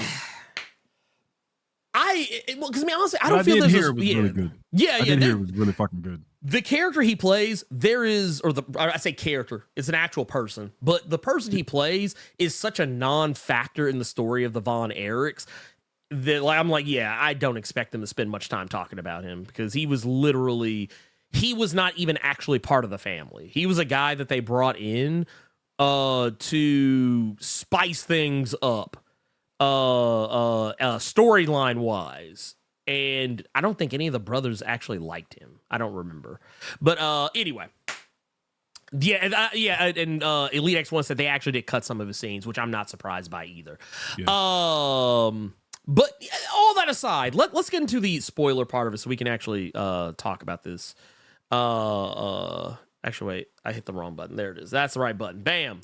Aquaman and the Lost Kingdom spoilers. We're about to get into spoiler territory, so yeah, I'm not even gonna play the fucking bumper thing or whatever for it. We're just gonna talk about this shit. Carter, let's talk about Black Manta, because I'm not gonna lie, one of the predictions, I'll be honest, none of the predictions I had were accurate because no one None dies. of mine were either. Yeah, no one dies in this movie, but there was one thing I was correct about. Black Manta got Hawkeyed. Manta got Hawkeyed in this movie. And for those that don't know what I mean by that. Oh, I caught it now. I got it. Yeah. Now. I got it. So y'all remember in the original Avengers? Yeah. Where Hawkeye got mind controlled at the very beginning of the movie and he didn't start acting like his normal, Hawkeye self until the final fight at the end of the movie. Basically, the thing that Jeremy Renner used to joke about, saying that when Avengers Age of Ultron came out, he said he finally gets to play the character he was paid to play. One of those situations. This is kind of what's going on here. Yahya Abdul-Mateen II this isn't Black Manta. I tell you what, there are some moments that are very reminiscent of Black Manta. Like there's some scenes where you're like, oh man, okay, yeah, this dude, like, he's hardcore, but like he's not in control of himself. He is literally being controlled by an outside entity. The very same thing I mentioned in the prediction. I was like, it's this guy. This guy's controlling him. So like the whole thing I talked about earlier with the whole Lord of the Rings thing with the trident and like, oh, the one trident to rule them all. Or whatever. Yeah, the dude is literally manipulating him through that fucking trident the whole fucking time. And just like in Lord of the Rings, anyone who fucking touches that fucking trident starts getting manipulated. It happens to Ocean Master. Ocean Master touches the motherfucker and damn near turns evil again like that. And yeah, look. Here's the thing that blew me away, though, about this movie. Carter, and I know this is something that, like, I almost, if I would have called you after I came out of the movie theater and asked you about the scene, I already kind of know what you would have said. So this movie, when it ends, there's a moment where, like, because I said no one really dies in this movie. It's actually a lie. Black Manta dies in this movie. More or less. I'm okay with it. Yeah, I'm okay with it because he don't need to come back. But there's a part where you could tell James Wan wanted to give Black Manta that Killmonger moment. And for those who don't know what I'm talking about y'all know Black Panther when Killmonger gets stabbed in the chest. And, T'Challa's like, oh, maybe we could save you. He was like, nah. Bury me with my ancestors who fled, who jumped from the ships because they knew the death was better than bondage. And he just pulled the knife out and died. Black Manta has something not exactly the same, not in so many words and not said as eloquently, but there's a part where Black Manta is literally hanging off a ledge. And Aquaman's like, hey, I can save you. And that motherfucker just like, they kind of like linger. You know how you were talking about how they lingered on Black Manta in that one scene like too long? They do something similar in that scene where he's like, the camera just lingering on like, is he going to do it? Is he going to give him his hand? Like, yeah, right? It's like, dude, I swear to God, someone probably was sitting there like, hey, Yaya, you good? Can you? We need the line. We're rolling. Oh, never. And then just gets his back broken. But you got to talk about the scene before that because he's been mind controlled for most of this movie. Now the evil ruined king, I'm making a League of Legends reference, is in Dude, that's what it reminded me of. More than Lord of the Rings. Okay, here. No, keep talking because I'm going to bring something up and I want to see. I want to see if everyone thinks the same thing. Before the scene where Black Manta dies, Ocean Master grabs the trident. Now the evil is in him. So now Black Manta got his senses back. First thing he goes to do, because now the evil Ocean Master and Arthur Curry are having their evil man dialogue. Yeah. Black Manta proceeds to try to run the fade on Aquaman while he's not looking. Aquaman just immediately catches his hand and just backhand and just duffs him. Yeah. Oh no. So now because my prediction was that Black Manta would be more serious and less of a joke in this movie, and he was a bigger goddamn joke and a bigger just. You know what this movie did? It made me less of a fan of Yahya Abdul-Mateen. Man, I was like, okay. So you know how people were all okay. So I loved the what was it? I think it was like the 2021 Candyman sequel. I love that movie. I love that fucking movie. But like the way people talked about him in that movie, like the people who like hated on him in that movie, that's how I feel about him in this movie. Like I was like, dude, this is not okay. I was like, this is bad. Like this is. And yes, the Elite X1 just said falling deaths are always ambiguous if you don't see them hit the bottom. We didn't see him hit the bottom, but we saw his back. That motherfucker got there rock. Dude, that motherfucker's back smacked that rock, and I was like, oh yeah, he gone. I was like, yeah, he gone. That motherfucker gone. You know what makes this worse, and it pisses me off more with Black Manta? I just talked about Black Manta last week with Aquaman Andromeda and how I enjoyed how he was portrayed in those 3 issues. Hold on, I want to show y'all. He was portrayed as some hot garbage in this goddamn. Yes, it was the Ruined King. Like right here, look, y'all. Have I lied? Look, this man literally like if you took the Ruined King and the Lich King for World of Warcraft and mashed them together, this what you get. This precisely what you get.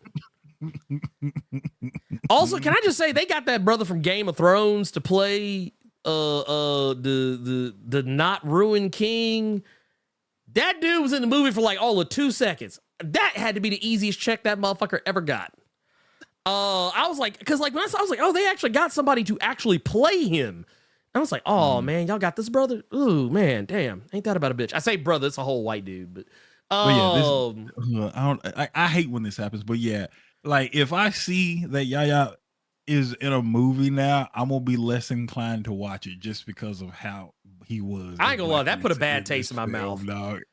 Yeah, no, I'm right there with you. This movie, like, honestly, and here's the thing, I know that dude can act. Yeah. Honestly, I feel like the acting in this movie was just absolutely fucking dreadful. For yes. like it was nothing but, okay, you know what it was? It was nothing but one-liners, and it was nothing but urination jokes. Dude, okay, so here's the thing. You know what I'm talking about, Lord of the Rings? They even had, what was it, John Rhys Davies come back to play the big-ass crustacean dude. And they kept doing a callback to a joke about something that happened in the first Aquaman movie that I didn't even remember happening. So, like, the joke was lost on me until, like, I was like, oh. Like, yeah, see? Remember Ocean Master cut my claw off in the first movie. Y'all remember that? Y'all remember that? And I didn't know that was Martin Freeman. Oh, talking about oh wait, are you talking about the fish dude in the club that was supposed to be like Jabba the Hutt? No. The one that kept complaining about his claw getting cut off. Oh, is that who that was? According to Elite X1, that was Martin Freeman.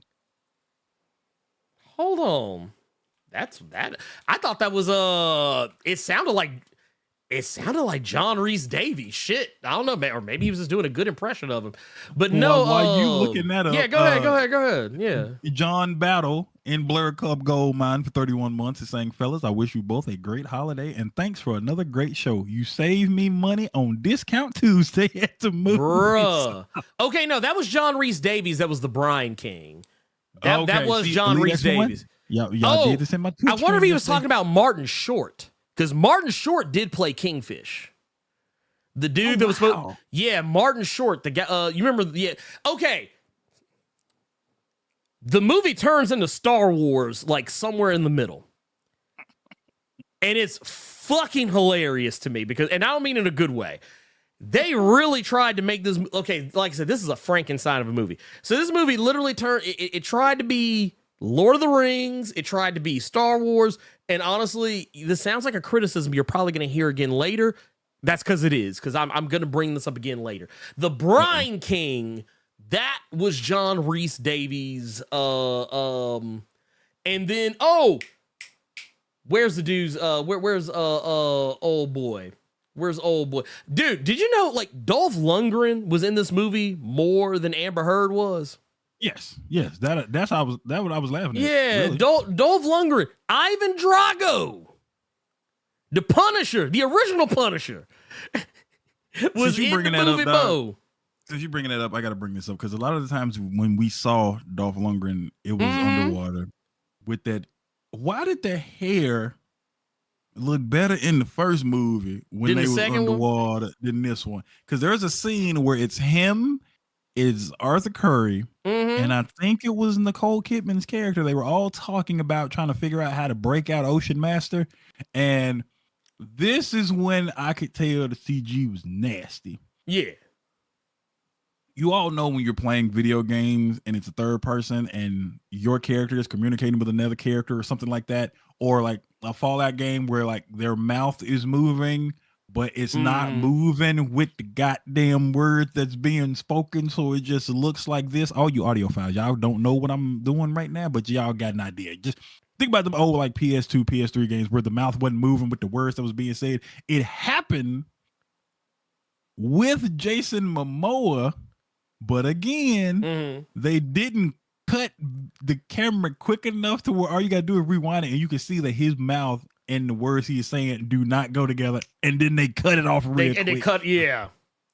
I can edit DaVinci Resolve better than this goddamn dude it was cutting this movie. Lord, right? Jesus. So here, I want to bring this up real quick. So yeah, I told y'all there was a dude in this movie that like was from Game of Thrones. I don't want to fuck this dude's name up.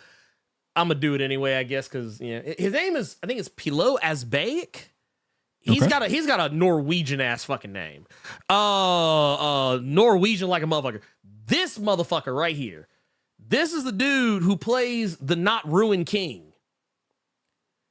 And and I was like, dude, y'all got this dude to come in and play this shit, and he is in the movie for like all of literally 2 seconds.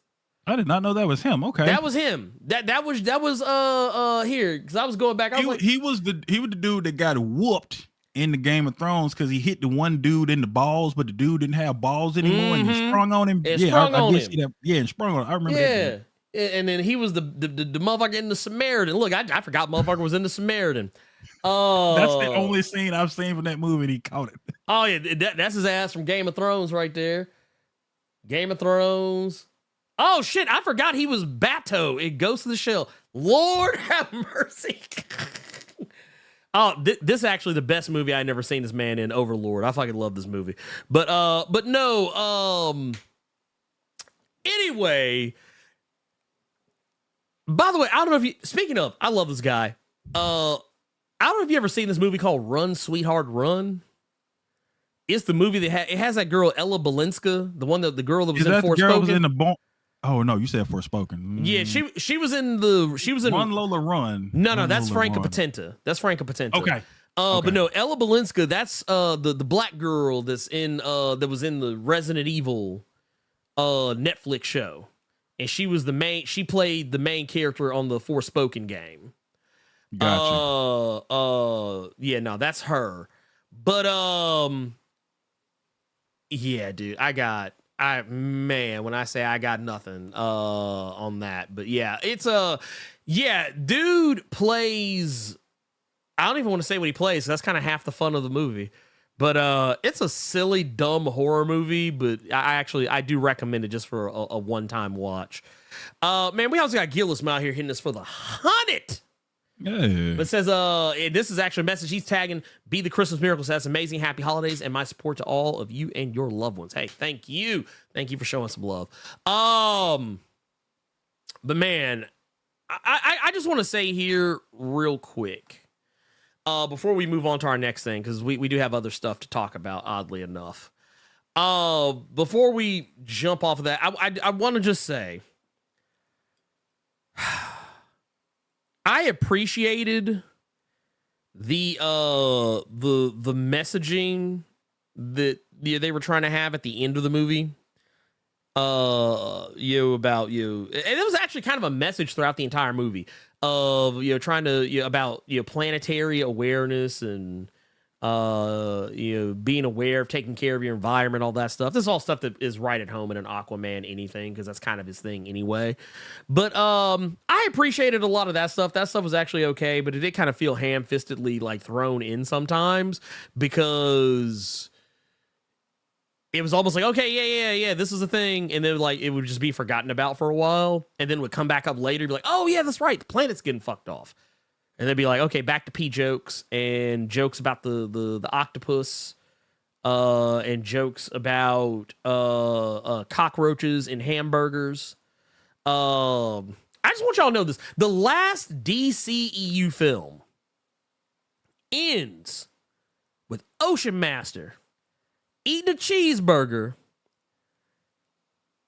and said it need a little bit. It needs some pepper on it. It needs some salt and pepper on it. Yeah, it needs some cockroach rica.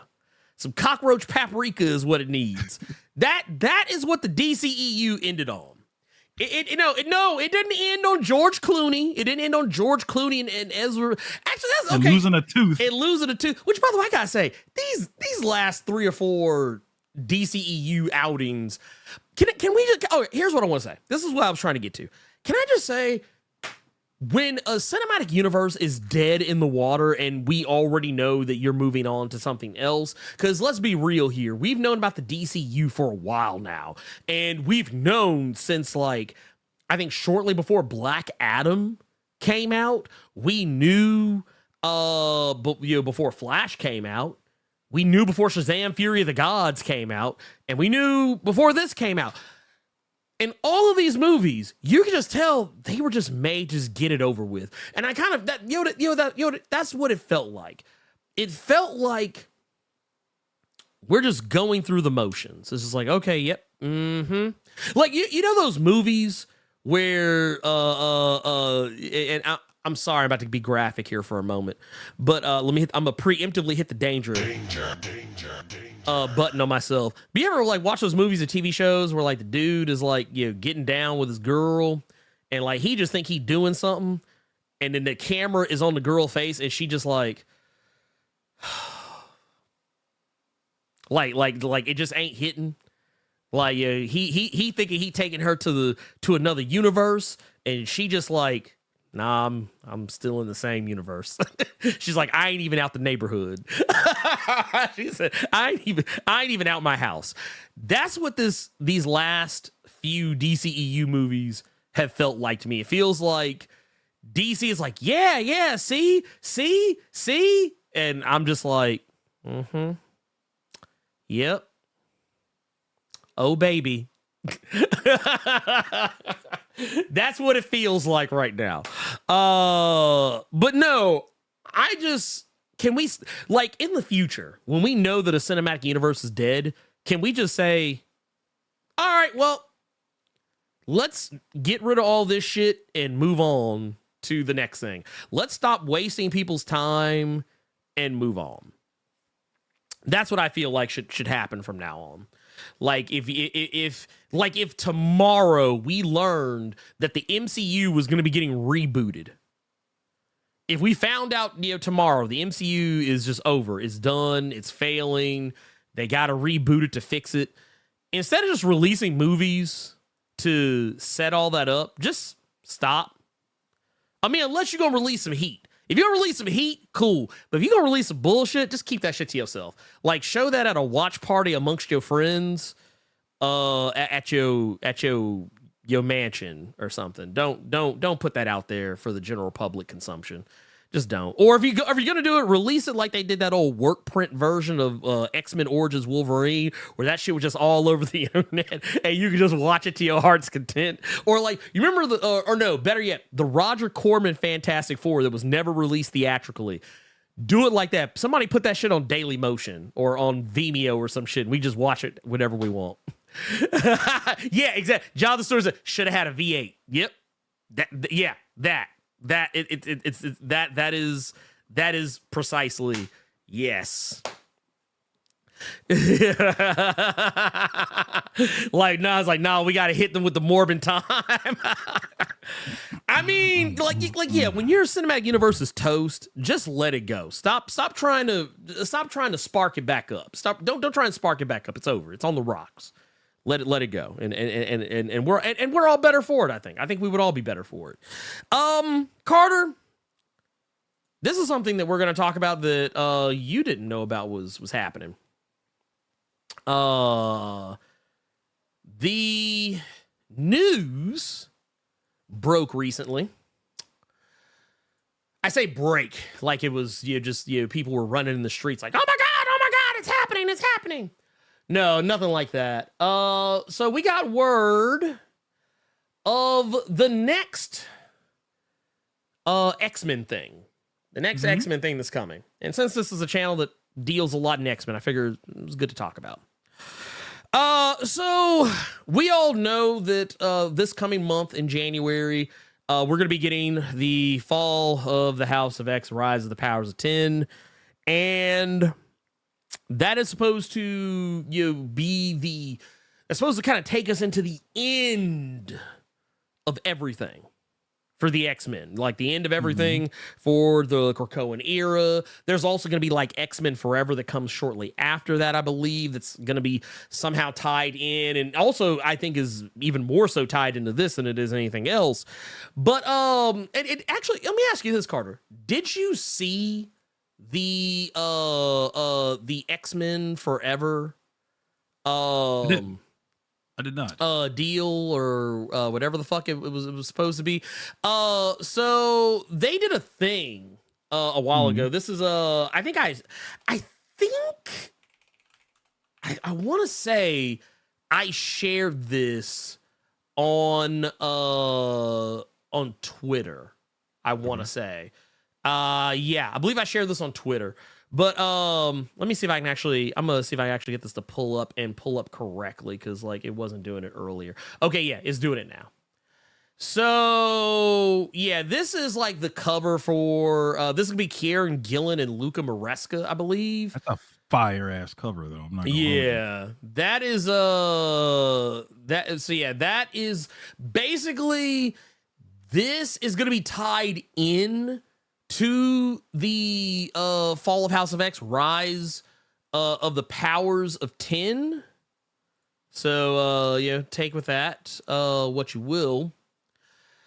But basically, this is, I don't know if this is going to be like, I'm thinking this might be more than just like a one shot, but more or less, yeah, this is going to be a 4-parter that's going to be on sale in March, and it's going to bridge the gap between the once again, the rise of the Fall of the House of X, Rise of the Powers of 10, and build us over into the next X-Men story arc.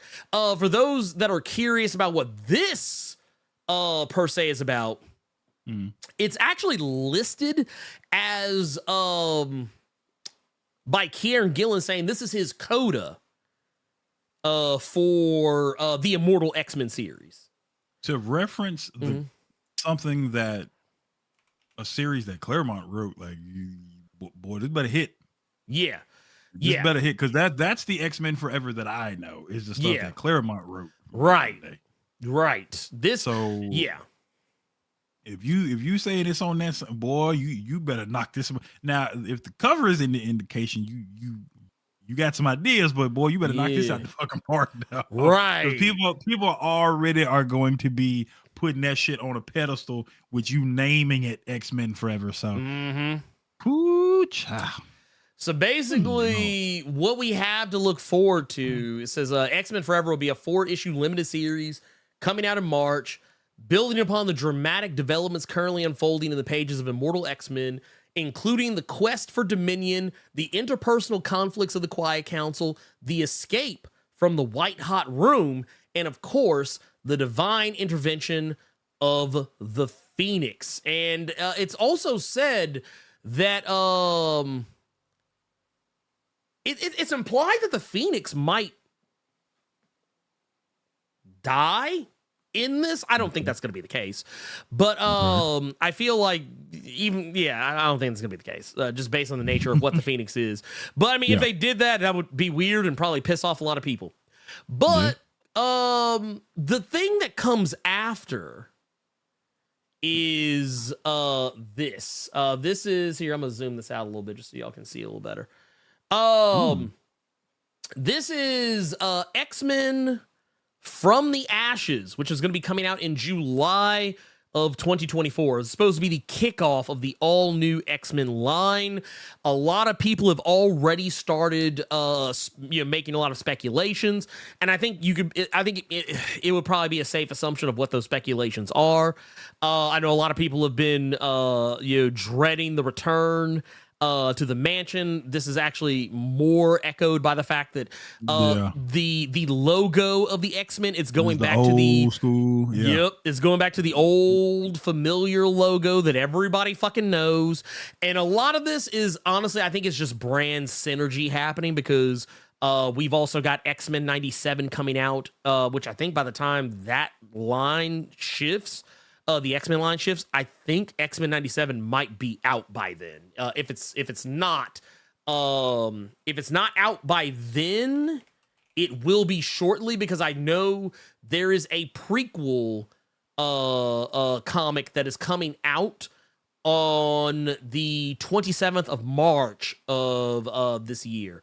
So, and then X-Men 97 itself is also supposed to be out in and around like sometime early 2024. So yeah, they're going back to the more familiar X-Men style, look, whatever. We don't really know exactly, like I said, how all of it's going to play out and how it's going to like be revealed is a whole other story altogether. I have no speculation on that whatsoever. But based on the fact that it's called X-Men From the Ashes, it will very likely have something to do with that previous cover I showed with Jean Grey and the blood splatter in the shape of the Phoenix or whatever. That's just an educated guess at this point. But maybe it's the old school X-Men going back to that mansion. Maybe you're bringing the OG back from the ashes, you know, and putting the nice and beautiful and elegant Krakoa somewhere where ain't nobody gonna write it again, or it's gonna be some kind of goddamn miniseries that they gonna try to give to somebody like they was giving to Peter David. So yeah. Man, ain't no telling. There's no telling. But I mean, honestly, I'm not surprised by any of this, considering all the news we've gotten lately about X-Men. You know, Disney and Marvel are working together now to get the X-Men in front of eyes on a grander and bigger scale, not just in comics, but in the form of television and movies. For those who spoilers for the Marvels, I guess, but we saw Hank McCoy, Beast of X-Men fame, in the post-credit stinger or actually mid-credit stinger of the Marvels, and we even saw the inside of the X mansion. Granted, it was like the lower basement level of the mansion, like the med area, but look, honestly, let's be real. I even said something about this in a video I released recently. While I think us, like we, you, me, Carter, a lot of you in the chat, I think a lot of us are very familiar enough with X-Men that you could probably give us any era of X-Men in any type of media format, whatsoever, and we would probably have some frame of reference to some degree or another. But here's the thing I want a lot of y'all to understand and take this information with you and understand that a lot of normies don't have that knowledge. They don't have that frame of reference. And a lot of people, and I know a lot of, X-Men is kind of like the Metallica of comic books. Let me explain what I mean by that. Even if you are a person who doesn't listen to rock and roll, you're aware of what Metallica is.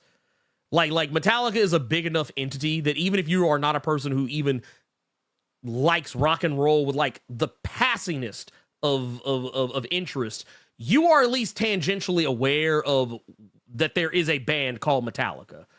That's kind of how X-Men is with normal people who they're maybe not comic fans, or maybe they used to be comic fans, or maybe when they were kids, they used to watch the X-Men animated series. That is kind of how a lot of people that I have interacted with sometimes,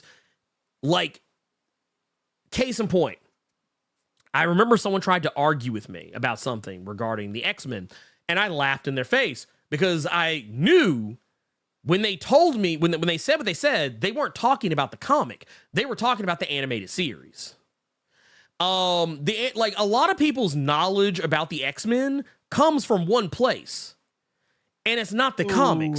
It comes from the X-Men animated series. And that animated series is kind of in a very specific place. Even people I knew who used to read the comics, almost every single time, their knowledge ends and begins with the Jim Lee X-Men from the 90s.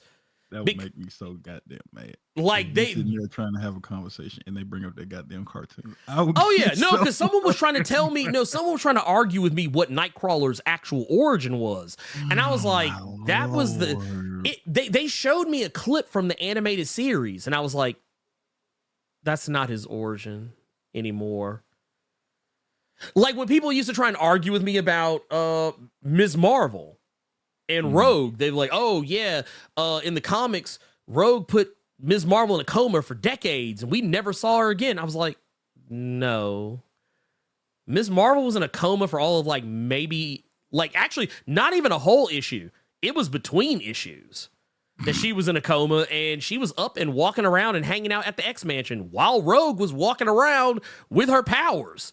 So I was like, that's why I always tell people, when people talk to me about X-Men and they start talking about shit that they believe happened that's canon, a lot of people take that X-Men animated series as the gospel. They think that that's actually how everything actually happened in the comics. And I know, and I'm not trying to say everybody's that way, but I know a lot of people who are that way. You know, when someone tells you that oh man, I'm a huge Marvel fan, but what they really mean is sometimes, and I'm not trying to shame anybody, I'm not trying to fan shame anybody, but okay, case in point, so I used to play Marvel Snap a lot. Yeah. And one of the guys whose social media I used to follow and like his YouTube channel I used to follow, because I used to like getting ideas for decks from him, this guy named Cozy Snap. Yeah. And Cozy Snap, ever so often, he would always just kind of casually mention that he's a Marvel fan.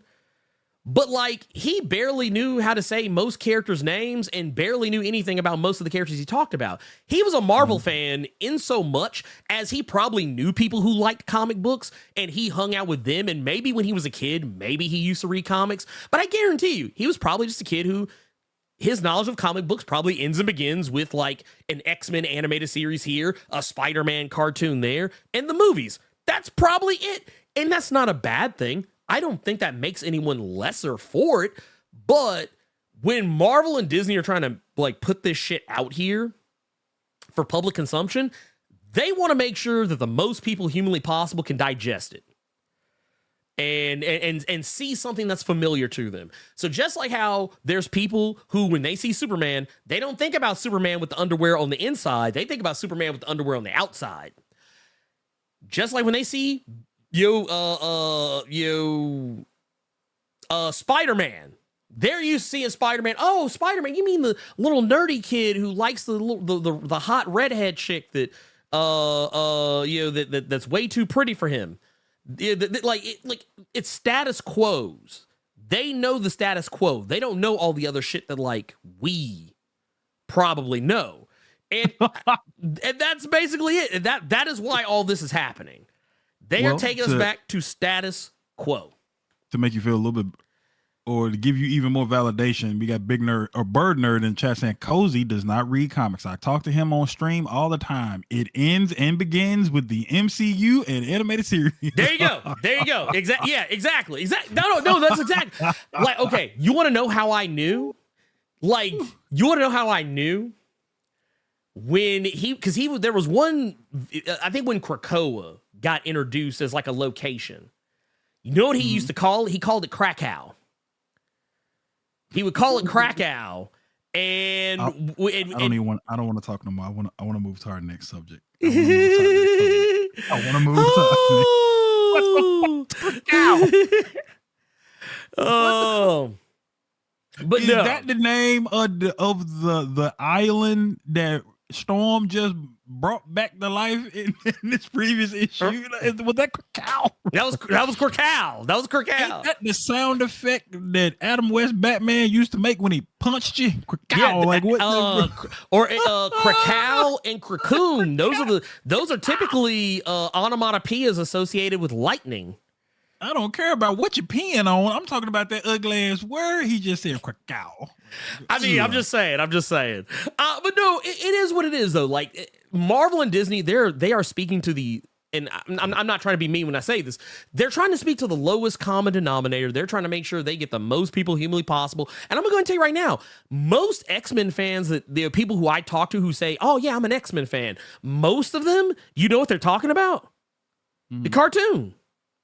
Isn't that what Lightning McQueen used to say when he zoomed around the corners? Isn't that what he used to say? Krakow or something. I don't know, something like that. Yeah. That's what. Yeah, nerd large. Yeah, like Poland. Yeah, that's basically what they. Look, but no, like it. You know, also I will say though, I'm shitting on Cozy Snap here, but I will definitely say, it did make me laugh when Dakin got added to the game. Oh my god! Because he did the same thing I did, but he wasn't being like serious like I was. Like that motherfucker jumped back and forward between saying that motherfucker's name like 18 different ways, and I was like, man, just call him Fang. Just call him Fang. His name's Fang now. Just call him that and be done with it. That's what I do. I don't even like calling him Dokken anymore because everybody gets mad. Anyway, point of the matter is, if you are wondering why, that is why you get in that mansion again. Is because Cozy Snap and all the other people out here on the internet who claim they're fans of the X-Men, who probably have never read an X-Men comic in their life, all they know is Hugh Jackman. They know that ugly ass line the Storm said in that first movie. What happens to a frog who is struck by lightning? The same thing that happens to everything else. That's what they remember. They remember, you know what they remember, Carter? They remember, I, Storm, mistress of the elements, commands you to release that child. That's what they remember. They don't remember. Oh, you know what else they remember? They remember Cyclops getting punched in the stomach. That's all they remember. They don't remember. Like, I remember talking to a dude who used to tell me, like, man, like every time if you ever brought up Cyclops, he was like, oh man, Cyclops is sorry. And you know what? I'd be like, man, I was like, you know what? I mean, I guess, yeah, if you're comparing him to Wolverine, but I was like, you know, Cyclops actually is about that life. Nah, man, he's a Boy Scout. No, not really, dude. He's not really a Boy Scout. I was like, but I could tell you read them. Or I said, you watched that 90s series. Cause I said, you talking just like Wolverine used to, or better yet, I tell you what, they have the equivalent X-Men knowledge of my wife, which is the same. My wife does not read X-Men comics. She knows what she knows from when she has watched the X-Men animated series just like everybody else. That's how I know.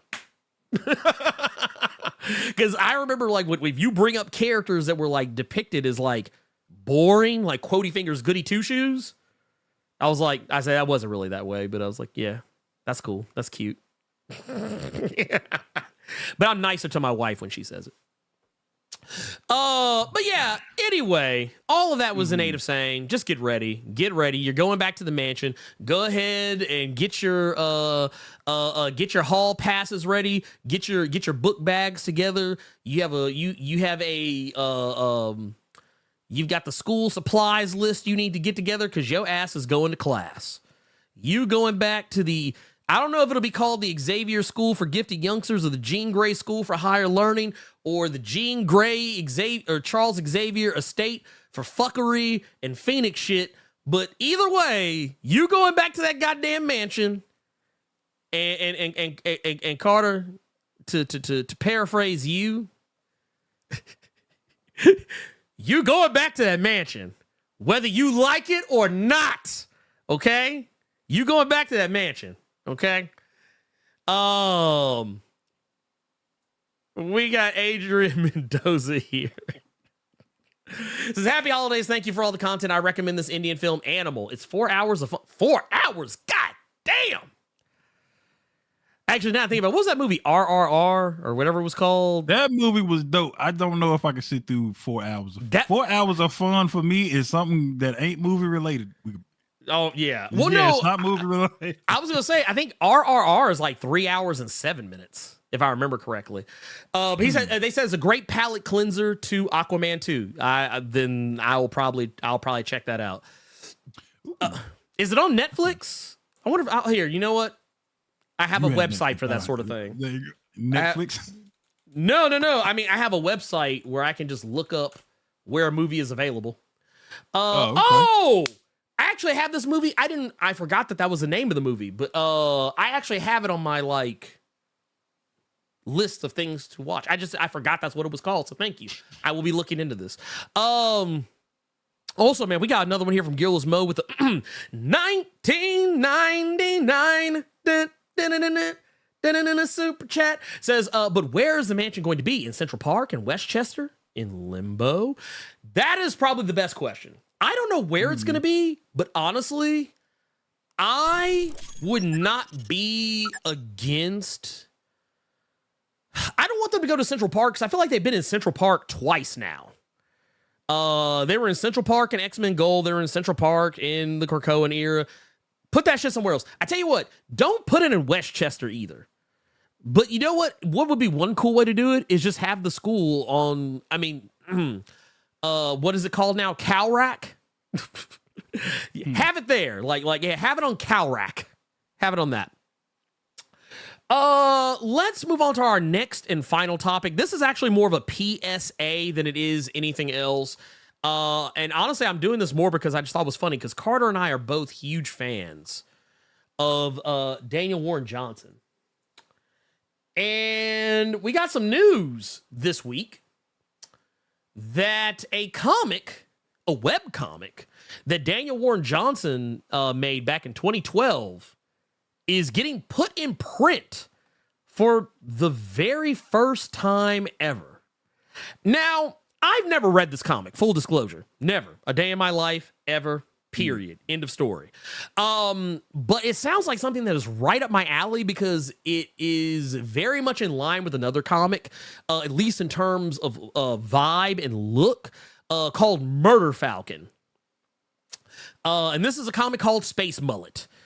Space Mullet is the comic in question. Daniel Warren Johnson.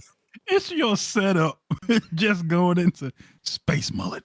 Yeah, Space Mullet, man. This is the one. Your setup was just so nice and serious.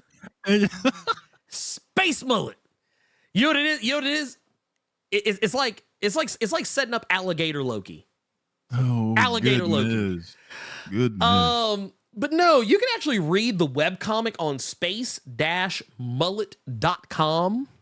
Yep. But the comic is actually going to be released in print for the first time ever in July of this coming year, 2024. So here, and once again, this just shows how in the dark I was about what Daniel Warren Johnson's been up to. But it says here that the comic came out in 2012 and ran until 2017, and it was basically about a washed up ex-space marine trucker named Jonah and his alien co-pilot Alpheus trying to do good in the galaxy. It's described by Image Comics as the perfect sci-fi romp for fans of Firefly and Cowboy Bebop. Now, I don't think I have to say this, but I'm getting this comic. I mean, I'm going to read the webcomic probably too, but like, I'm going to get this comic now. So just FYI, this is a black and white comic. Yes, it is black and white. Yes. The covers are in color, but the interiors are more black and white and blue as well. Because from what I'm seeing here, it's using blue for like shadows and darkness, which is really that's really cool. It's that's actually really different. There you go. I'm gonna pull this up just so y'all can kind of see what's going on here. But I like the style of this because honestly, it kind of reminds me of something that I'm gonna go to the first. Here we go. Yeah, there we go. It reminds me of something that I personally kind of want to do with my own comic. Like, because for those who know my comic, I'm doing mine in black and white. But like, I was actually debating whether to do like just hard shadows, stuff like that. I'm actually looking at this, and I was like, dude, this is actually pretty neat. But like, you look at how all this is set up. I like the use of black, white, and blue. Like, I like the usage of it. Because you know what it is? It gives the effect, and I see why he did it, because a lot of this stuff, a lot of these shots are in space. So if you do, and when you're doing something like a black and white, it's really easy to lose detail, because it's something I've actually been struggling with lately with my own comic, which I don't mind because I'm not doing space. I'm just doing lots of shadows. So I don't really care if I lose the detail, but it's something I'm actually thinking about for when I do the next issue of it. Like things that like the things you take, you put in your head and you're like, let me remember this so I don't do it next time, or I do it differently next time. But yeah, it looks cool. It looks awesome. I like the vibe of it. It's very much like, you can tell like this is very like early in his own style. Like his style is still kind of the same, but you can see if you've read Do a Powerbomb, then or if you're reading his Transformers series, you'll probably be like, oh yeah, I can kind of see how his style has evolved since then. Bottom line. Yeah. Okay. What was it? Murder Falcon. I enjoyed Murder Falcon. I actually need to double check that I finished that book. Baby,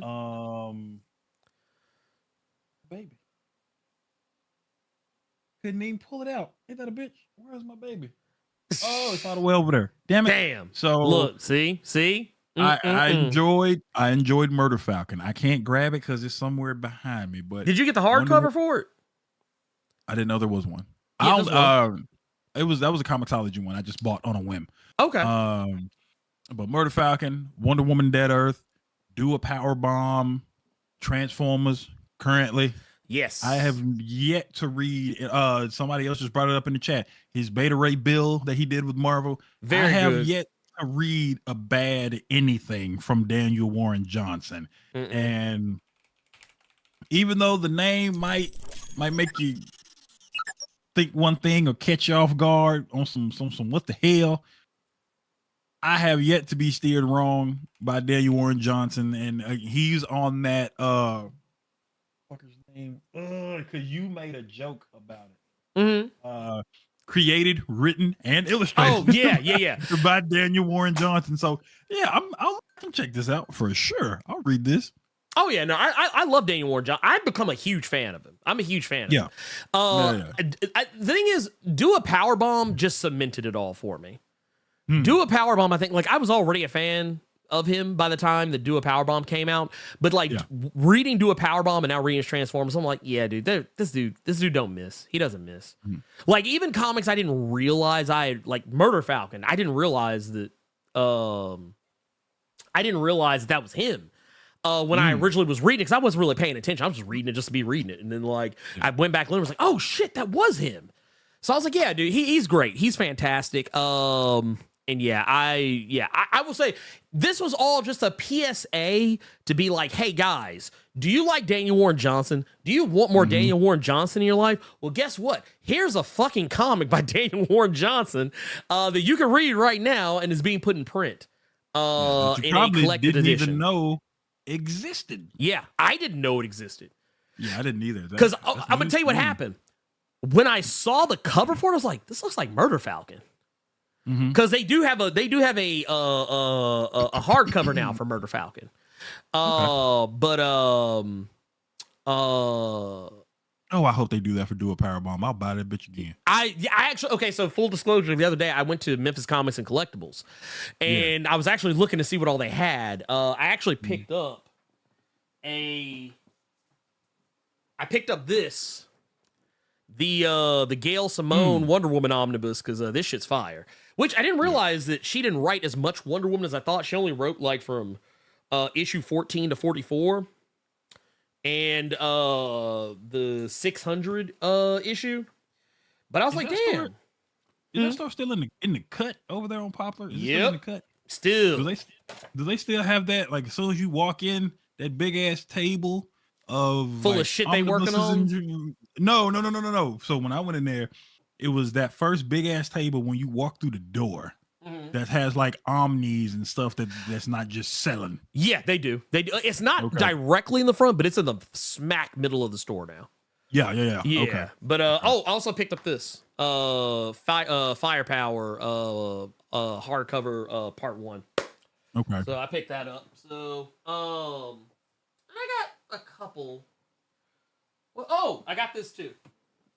I got the Wonder Woman. I need to read that so I can see what all the fucking fuss is about. I need to read that Wonder Woman Historia. Yeah, this is the Kelly Sue DeConnick Wonder Woman Historia. They had it in hardcover. Yeah. Maybe you can correct me, because I hear a lot more people talk about the art more than the story itself. Is that the case? The story's good. The trick is that I think a lot of people didn't realize there was a retcon in Wonder Woman Historia. Okay. They kind of merged her origins. Because, they had the New 52 origin, and then they had the original origin, where she was made of clay. And they've kind of like, Wonder Woman Historia kind of cleans it up. Okay. I've never heard anything mentioned about the story. I have heard nothing but just united praise about that art. So his story is great. It's great. It's I recommend, and it's short. It's not long. I'm gonna put you on game. I'm gonna put you on game real quick. If you want a discount, start just randomly mentioning how much of a fan you are of the Dallas Cowboys. Oh discount. Lord. Oh damn. See, I don't know if that would have worked, because when I was in there earlier, there was I think the one dude who's normally in there, he wasn't there. It was a woman that was in there this time, so I don't know if that would have floated with me this time. But but she was nice. She was very pleasant. I like that woman. That woman, her mispricing is how I got that Joss Whedon X-Men run. Oh shit! Damn. That's how I got that whole run. Damn. Oh hey man, we got one more here, man. Gillis Mo, man. God damn. Yeah. Another 100. The man says one more for the holiday season, and coal to those who haven't hit the like button. So get those motherfucking likes up. Thank you for that. Thank you. Thank you for reminding me too. I meant to check.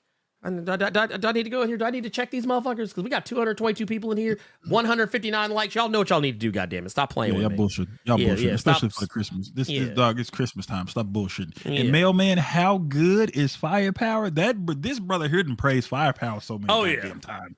Oh, I'll tell you this much. So, Firepower.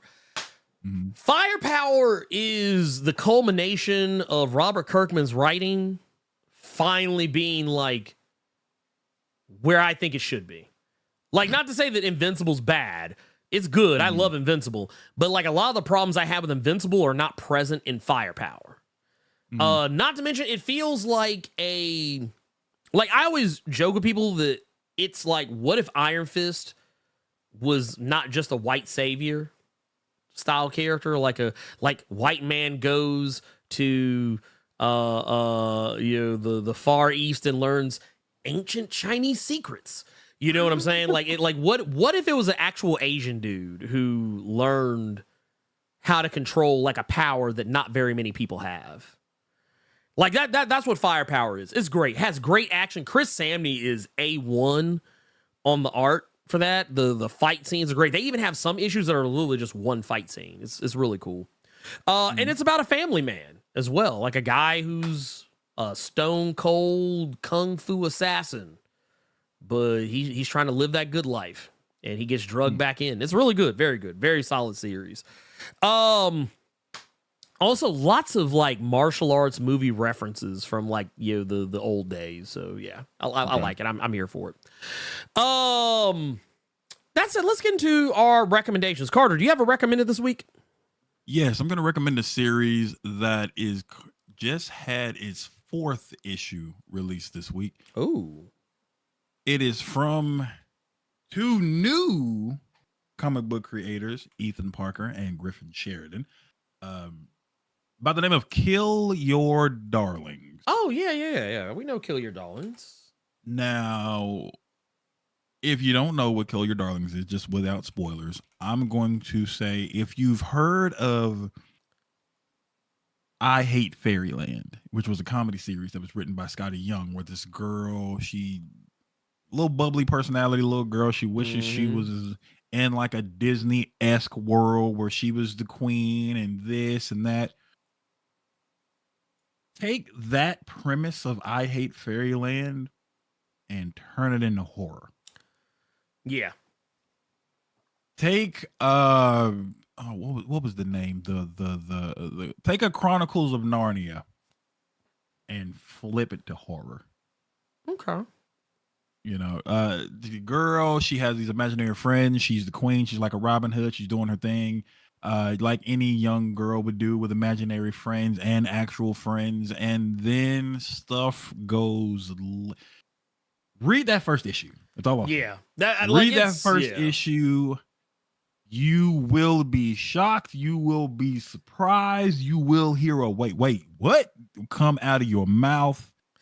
Yeah. Just a really fun series from 2 people that I was actually shocked that this story came from. I have been on streams with both of these gentlemen several times when Ryan Stegman is doing his live stream. So that's where I know them from. And just seeing how they are personality wise, and to see this story come from them is like, those two brothers have a bright future ahead of them, and they are hitting on all cylinders. 4 issues in, and there hasn't been a bad, subpar, mediocre issue out of them 4. They are hitting. So Kill Your Darlings is what I'm going to be recommending this week. Ernie, I think you referenced something that you were going to be recommending earlier in the show today. Yes. What's your recommendation this week? My recommendation, and this is actually a recommendation not to do something. Wait. Say that again. This is a recommendation to what? To not do something. Okay. So my recommendation is, there's that new movie that's out on Netflix by Zack Snyder. It's supposed to be for those who don't know, he had pitched a Star Wars movie to Disney, and Disney rejected it. Yeah. And now I know why. What? So this is a story. This is called Rebel Moon. This is my God. It is a very, it's an interesting setup here, but this movie is 2 hours and 14 minutes of nothing. You know, we were talking about Aquaman, how it's just a movie with stuff that just happens. Mm-hmm. That's what Rebel Moon is. Rebel Moon is basically, it's trying very hard to be Star Wars, but also it can't be Star Wars because, they don't have the licensing to this. This is supposed to be like an original world that Zack Snyder's created, but honestly, it's actually not because he had to file the serial numbers off of it. This is Star Wars. This is Star Wars through and through, to the point they even have the farm boy character who, is going to become a hero. They've got the Empire that is supposed to be like an allegory for Nazis, only this time they're just actual Nazis. They goose step and everything. And it's just, and not only that, it's also trying very hard to be the Seven Samurai, which for those who don't know is a story about 7 samurai, you might imagine, who come together to try to stop a group of bandits from ransacking a town. This is actually the premise that was used to that was remade to create the movie The Magnificent Seven back in the day. A lot of people don't know that The Magnificent Seven, the Western movie, is actually just an American remake of Akira Kurosawa's The Seven Samurai. Oh. Mm-hmm. But Zack Snyder is just trying to make this as well. And it's very obvious because they at multiple points it even comes up that they're basically trying to bring these people together to save the town, to save technically not even a town, it's like their planet. And this empire finds the planet, and the main character of the movie, I think her name's Cora, I think it's Cora or something like that, played by Sofia Boutella, who some of you may remember from The Kingsman, and Atomic Blonde. She was also the Mummy in that really bad The Mummy movie with Tom Cruise. And don't do it, man. Don't waste your time, man. Don't waste your time. You got better shit to do with your time. Actually, it actually might be a better time than watching this. I don't know. But this movie is terrible. This movie is objectively terrible. I actually tried to watch it on 3 separate occasions. The first time, I made it an hour into the movie, and then I was talking to somebody in Robo's Discord. Robo's with us on the Nerds of Culture stream. And they were talking about it because they finished it, and they were talking about some stuff that they wanted to talk to somebody about. And I was like, you know what? I was like, let me try again. I made it another 20 minutes. And then I cut it off. And I was like, this movie is fucking stupid. And it's funny because I heard someone once, I think because Carter, you said someone said to you that the movie was, they didn't understand why people hated the movie so much. And they were like, oh, they got about an hour in and I was, oh, this is still going. That's basically how I felt. I was like, goddamn, I feel like the movie should be over by now. Goddamn. I don't know if you got any more story to tell. And then they keep going, and it's like they're trying to. Here's the thing. This movie has the worst script. It has the worst script, and we were talking about how the editing in Aquaman was just all over the place. It's the same here, where shit just happens. Scenes linger longer than they should. There's shit that's happening in places where I was like, man, I'm not gonna lie. Maybe y'all should not be spending so much time introducing all these new characters, especially considering that the trailer for the second movie that you get to see after you finish the first movie basically let you know you're going to be showing us all this backstory anyway. But Also, can I say the wigs and beards are so, but this like the budget for this movie's beards is on some CW shit. Why do y'all got Jamon Hansu out here looking like he just walked off the set of Shazam? Come on, man. But no, I'm serious. You keep it about the movie. No, it is. This is the movie. The production why value. You clowning they spirit wigs, bro? Come on.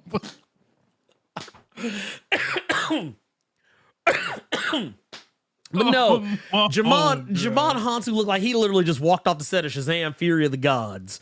I was just like, bruh. I was like, what are we doing here, man? What are we doing here? The acting is just terrible, though. Even if you like, the script is bad. Characters say stuff that like sounds like some shit that you would hear somebody say, like, but it not like land well when you're playing D&D with somebody. Like if you like those of you know what I'm talking about, like you ever play Dungeons and Dragons or whatever with your friends, or you play any game with your friends. It doesn't matter if it's Dungeons and Dragons or not. But you know, like one of your friends who thinks he's cool, probably isn't half as cool as he thinks he is, tries to say some kind of one-liner or whatever when he does something cool or something funny happens. And it's just one of those things that's like, ugh, cringe. That shit happens a lot in this movie. Like there's a part where like someone kills somebody and they do the thing that's like supposed to be shorthand for the audience that the character in question is a badass.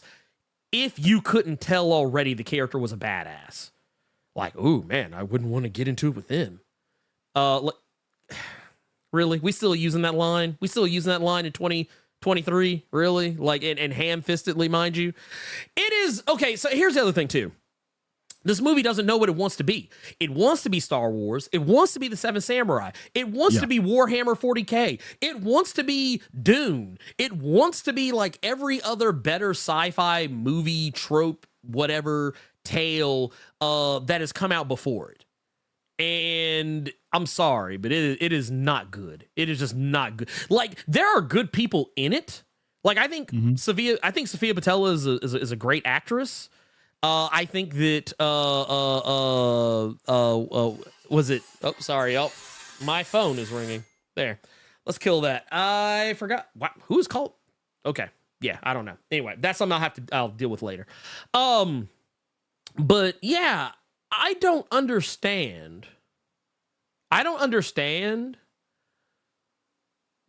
what was supposed to be the point of all this. Like the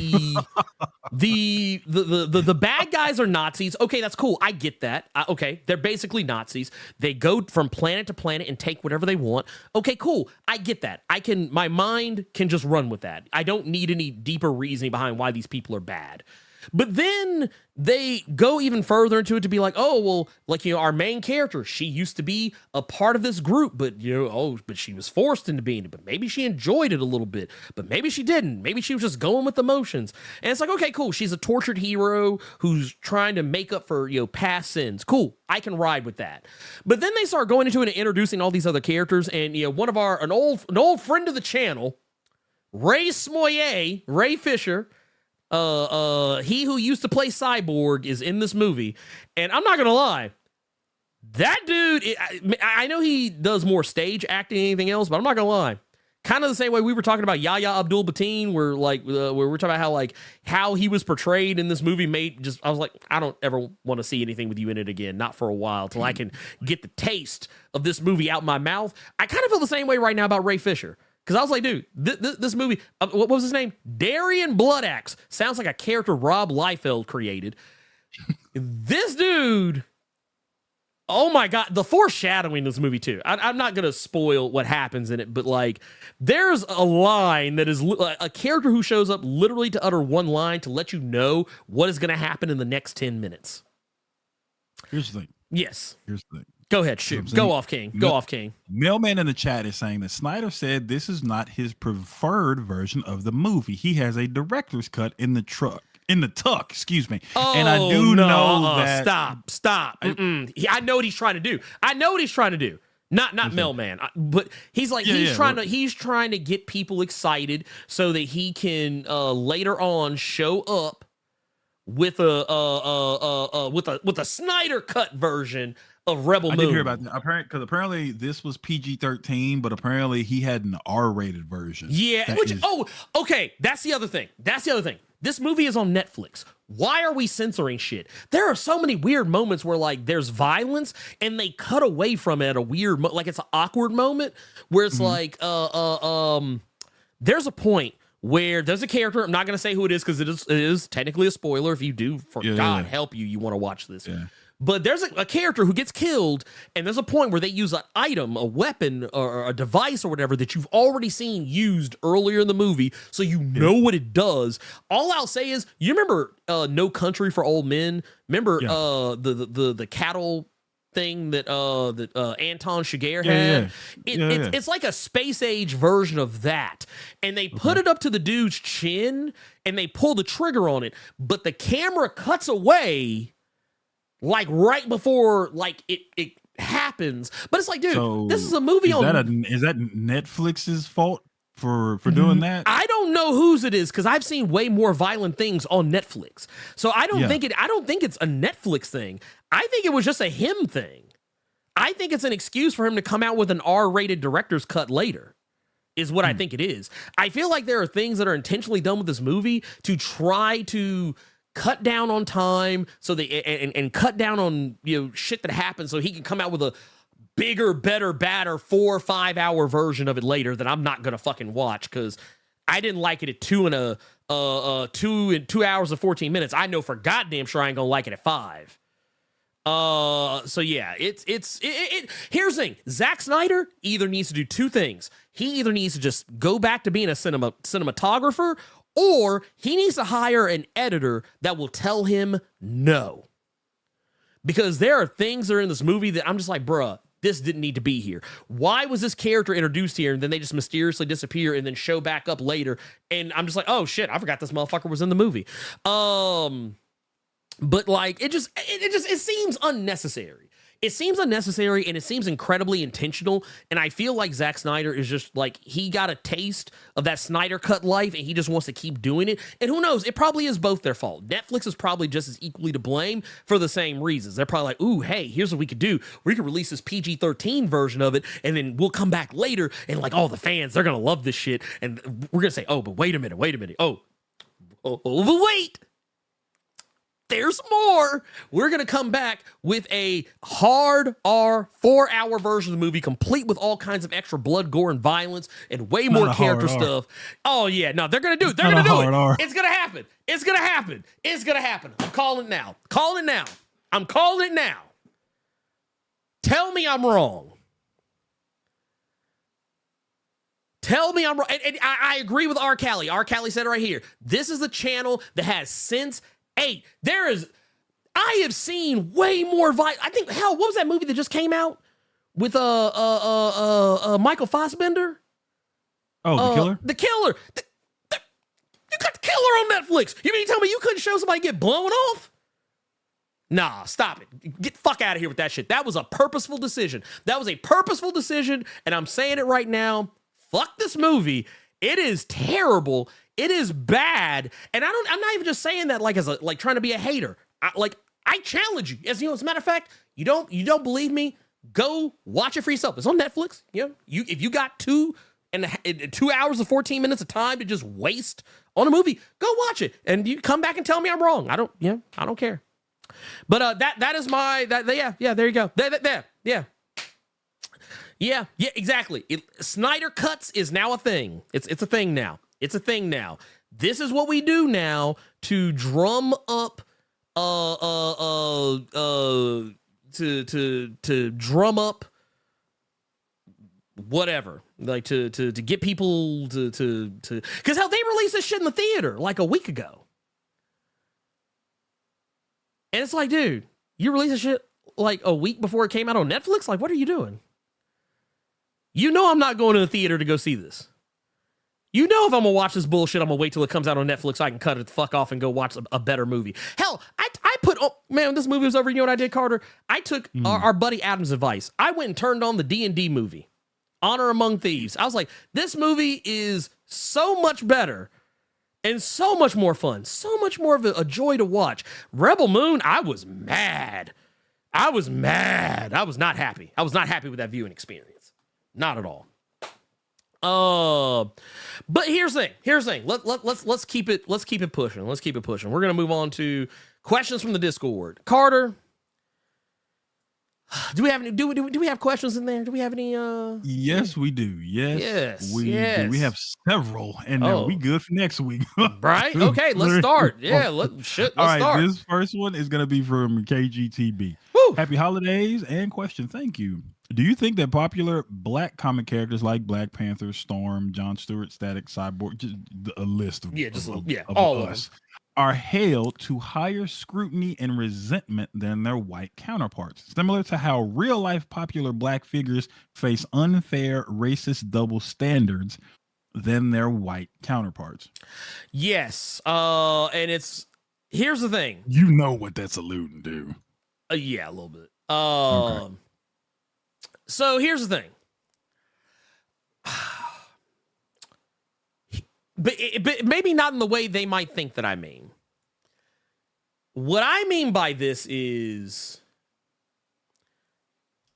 I feel like it's to the point where black characters are not allowed to do shit because it's not just because racist people don't want to see it. Like, they made Storm the coldest X-Man in the House of X era. I don't like it. Like, I'm not talking about stuff like just that. I'm also talking about how, like, certain characters aren't even allowed to do certain things, even by the people who are the same skin color. Like, it works both ways. They're held to a standard on both sides of the fence, both negatively and, well, it's all negative in my opinion, but but not just from racist people, but also for people who are of the same diaspora. Case in point, black characters are sometimes not allowed to do shit that white characters are allowed to do. White characters are often allowed to, even though sometimes, I say allowed, but people don't get as bent out of shape when a white character who has otherwise been a good guy suddenly breaks bad. If a black character were to do the same thing, people usually get upset about that sort of thing. Because oh man, why they have to be the bad guy, or why they have to do this, blah blah blah, yada yada yada. And at the same time, if a character is allowed to get some shine where normally they wouldn't, they'll be racist people like, man, why are they trying to shove so and so down my throat, or whatever. Why are they doing this? Why are they doing that? Like that sort of thing. So yeah, it can go both ways. And I feel like either is bad. I feel like, okay. Yeah, it should. If it's good for the goose, it's good for the gander. There you go.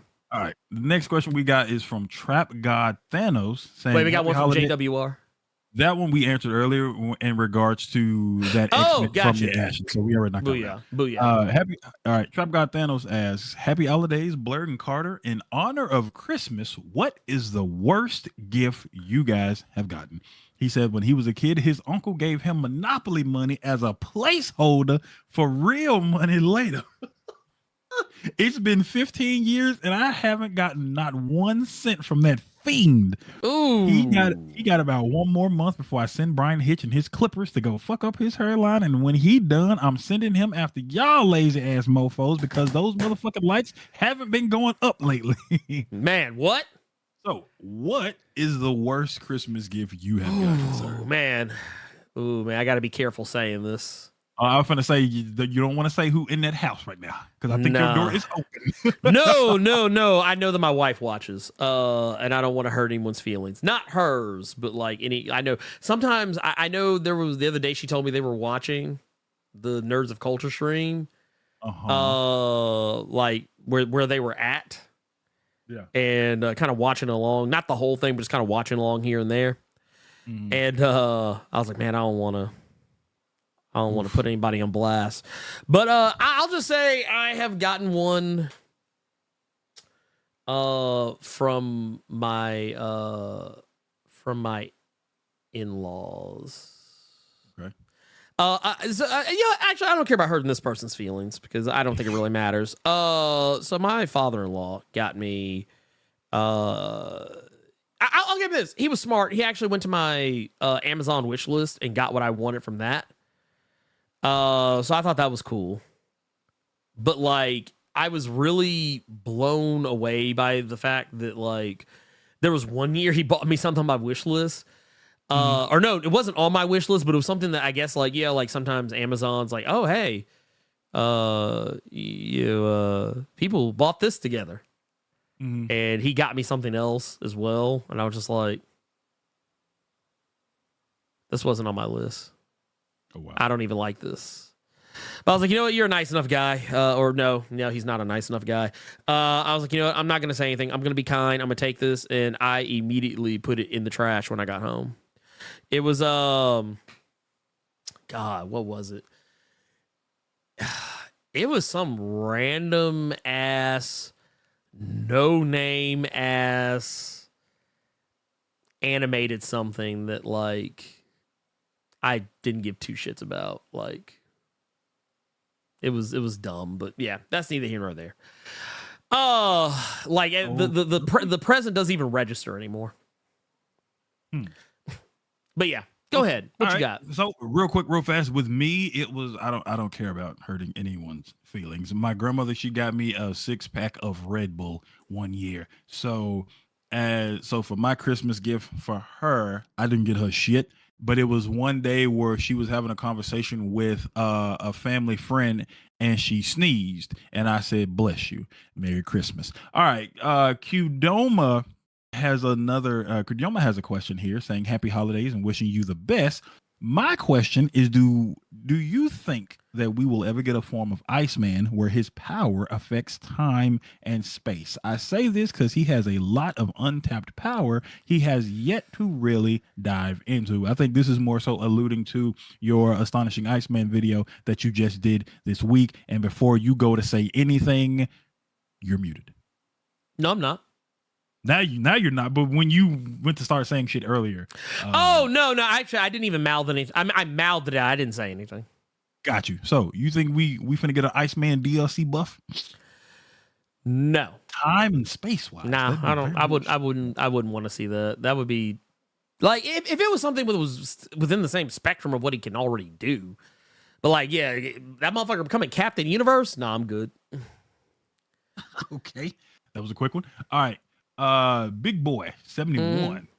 Happy Saturday and Merry Christmas to Ernie Carter and my fellow Blerd Coens. To my dismay, I went to open my Comixology app and found it's been deprecated. Did y'all know this was coming, and did it catch y'all by surprise as well? It better not be a surprise to get those likes up, mofos. It did not catch me by surprise because there was one day where Ernie and I were talking where I was trying to get into my Comixology app to let someone else use my login so they could read the Ta-Nehisi Coates Black Panther, because I have it on there as well. And the app and everything like that was being weird because Amazon had sent out emails in regards to the app itself. Now I think you have to go through something else. And you had to make sure that your account was something. But I remember that.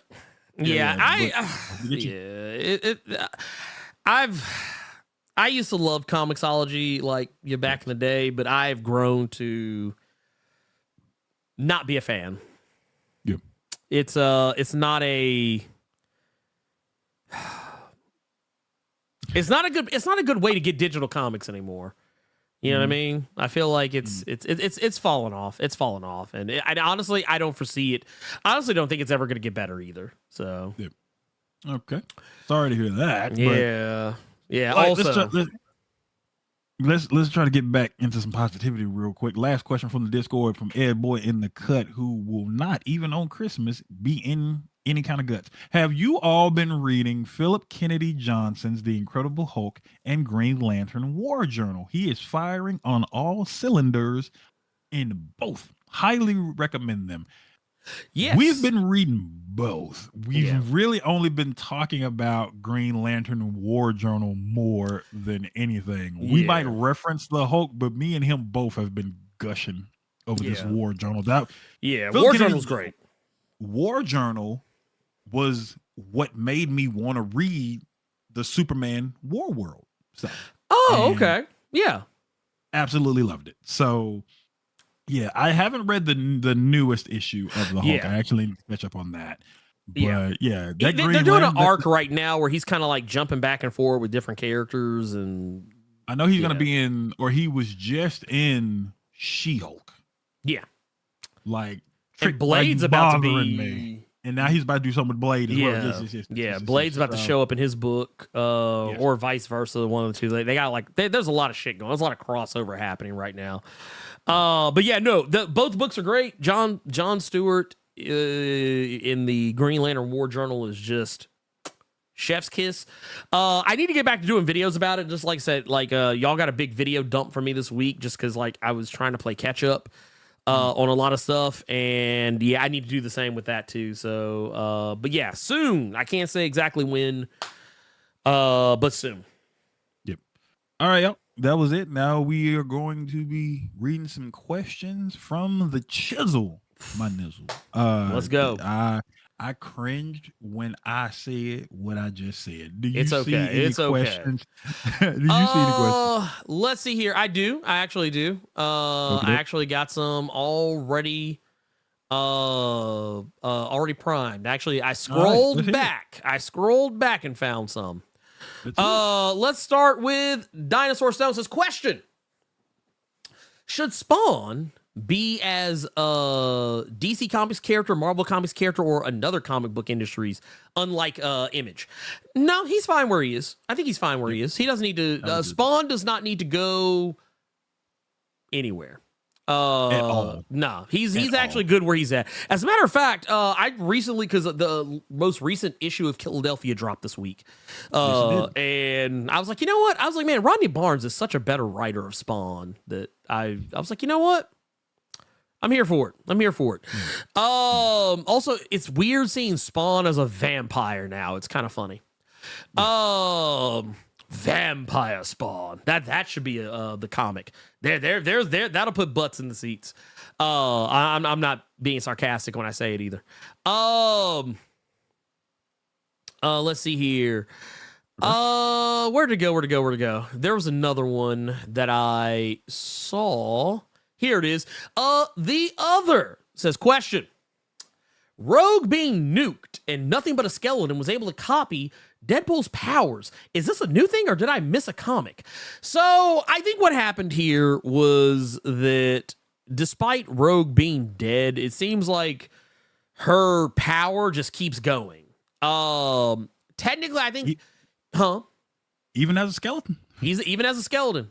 Skeleton Rogue. Well, and also we got to remember too, her power is really weird. She has a field now as well that technically she can borrow powers at range, but I don't know how that's been addressed since then. But that was something I think that happened during like the Mr. and Mrs. X series, and it was still a thing during Kelly Thompson's Captain Marvel. But like she has a way to take powers at range. She doesn't even really actually have to touch anybody, but like I think she wears I think it's her wedding ring actually, I believe, that does it, but neither here nor there. It's been a long time since I've read either Mr. or Mrs. X or the other stuff that pertain to. I chalk that up as Jerry Duggan comic book shenanigans. That's all I chalk Yeah, that up. I honestly like honestly when it happened, I was more focused on other shit that was going on. I wasn't even really like Rogue doesn't even factor on my radar a lot of the time. As far as like, oh my god, I just took it for what it was. It's a comic book. Let's see here. What else we got? We got another one here.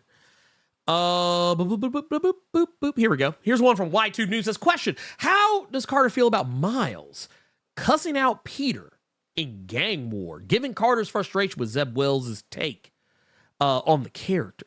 He actually does. He gives Miles kind of aired Peter out in Gang War. I don't know if you've read any of it, but Yeah, I'm trying to remember exactly what issue it was, but there's a moment where like Miles and Peter, like they're actually next to each other for the first time, like in a long time, and Miles lets him have it. He's like, dude, where the fuck you dude, where the fuck you been? Like, what's been going on with you? He's like, dude, he's like, I got all this shit going on. I've literally been holding it down, and you just been like out Miles, here. You ain't even got. Miles, you don't get it, bruh. He's like, no, I get it. Paul. Right? He's like, he's like, you don't understand because you young and urban youth, Miles. Paul. Like, no, he's like, fuck all that. Like, no, he actually like kind of he slick clowned. Yeah, because it was I think there's a point where like Spider-Man brings up the sword that Miles can create with his powers. He's like, oh, that's new. And he kind of Miles makes a smart ass remark about it. Like, well, I mean, if you'd have been around. Ooh. He's like, man, he's like, I had to take on Carnage. He said, I had to do all this other shit. Like, where were you? I was like, damn. He laying into his ass. So another argument for that, honestly, so to answer your question, just because somebody grilled him, that means nothing to me. Miles or Peter is still getting written by Zeb Wells, and he ain't getting any better being written. By Dan Slott and Superior. They're teasing the next big Spider-Man story arc for next year. Shit. Okay, but that's how I feel with Zeb Wells. That's fine. Yeah. But I think an argument somebody could make is, I think Peter could very easily respond to that with what you need me, you Spider-Man. Right. Fuck, you need me around for a big time. Right. You're no, Spider-Man. 100%. So, yeah, that's all I got. Shout out to Joel C with the 28 months in the Blerd Club Silver Mine. Says happy holidays, bros. Reinstate Jonathan Majors. Yeah, they ain't reinstating Jonathan Majors. You can let that go. He fired. Jerome. What? Can you go back to that question? Yeah. Which one? From Joel C. Oh, gotcha. Let me explain something big time. That baby you holding in your avatar pic, that baby will be you holding its baby by the time Jonathan Majors get brought back. Look, that motherfucker will still not be brought back. Hell, matter of fact, that baby has a better chance of replacing Jonathan Majors right now than Jonathan Majors replacing Jonathan Majors. Ray Fisher will get an Oscar to spite Ernie by the time Jonathan Majors. Look, Ray Fisher will get an Oscar for his ham-fisted acting in Rebel Moon as Darian Blood Axe. You just like saying that name for how nasty it is. It is okay, nasty. here we had a question here from Jerome saying, with the recent success and popularity of the Inner John-verse, crossover titles such as Justice League versus Godzilla versus Kong and Wolverine versus Predator, do you see that genre having long-term success? If done well, yeah. Yeah, if done well. I mean, here's the thing. People want to see this stuff. It's because I think Transformers has been doing pretty well for itself. For the most part, and it has been teased that there are future crossovers that could happen, should things go the way they want it to go. But yeah, I think if done well, because I think honestly, there's people talking about Justice League versus Godzilla versus Kong. There's people talking about it for no other reason than to be like, bruh, you see how bad Godzilla washed Super? Yeah. Like, I didn't read the most recent. So funny to hear. Yeah, bro. I didn't read the most recent issue, but folks were like on Twitter complaining, like, "What? Godzilla kills Superman? What?"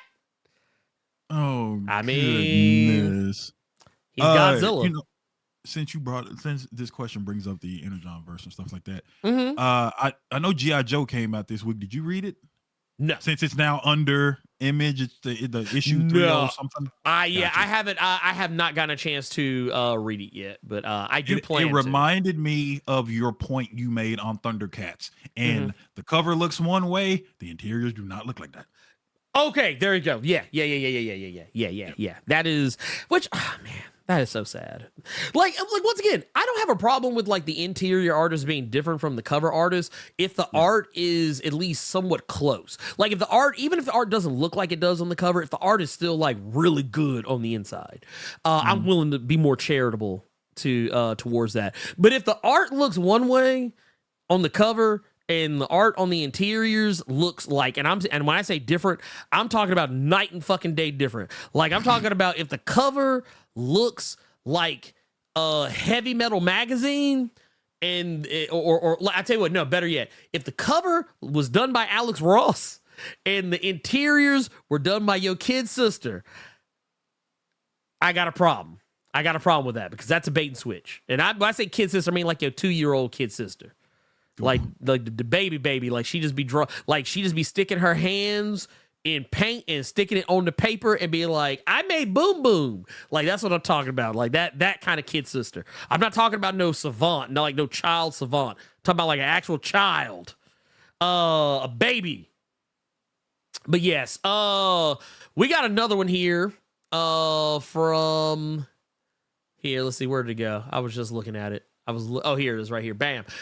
Question. This is from Jonathan Stewart. It says, do you think we will ever go back to the days of casting unknown or lesser known people for superhero movies? God, I hope so. Okay, so I'm gonna tell you what. In a way, it hasn't entirely gone away, but I do kind of wish they would. Like what they've done now is they went from casting relative unknowns to casting like big name actors to now they kind of cast people who you might know. And I would kind of like for them to go back like go back to the days like where you get like a news alert saying, oh hey, Hugh Jackman was cast as Wolverine in the X-Men. You're like, who?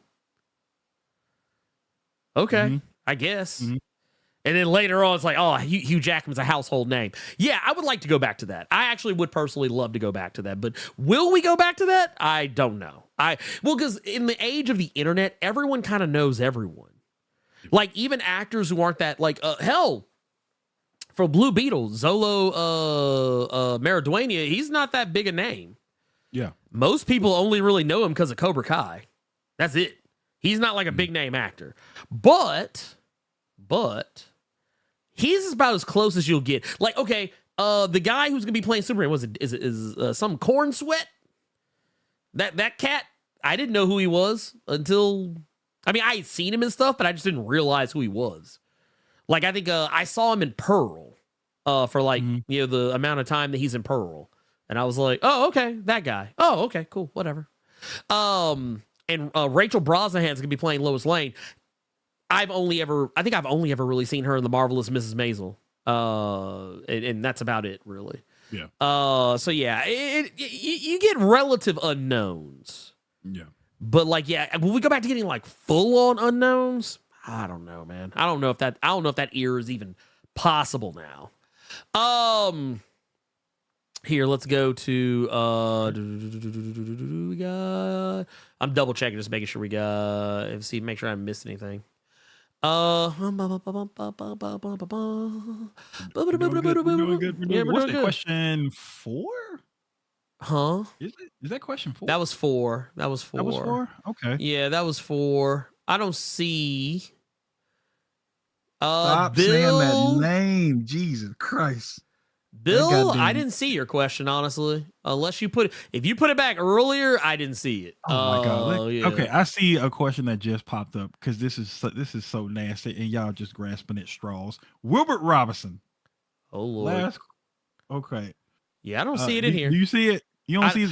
No. I was talking about. Okay. I didn't see Bill's question. I don't see Bill's question. I don't see Bill's question either. Yeah, I didn't see it. All right, this last question from Wilbert Robinson is: did y'all see the foreshadowing of Jason Momoa switching to Lobo in Aquaman 2? What did you drink when you watched that movie? Who spiked your meatloaf when you sat down and watched this movie? What foreshadowing? I am to the point where I hope they don't make him Lobo. I'm at the point where I hope they don't make him Lobo just to spite y'all. I mean, I guess in the sense of like at the very end, like he just kind of started acting like himself, which honestly, I mean, that's what he acts like. He acts like honestly, that whole movie, I was like, this is just Lobo acting as if he's Aquaman. I found the question. It got lost in the sauce, but okay, will you be covering the what if episodes on next week's? We might talk about it a little bit. Since I got caught up.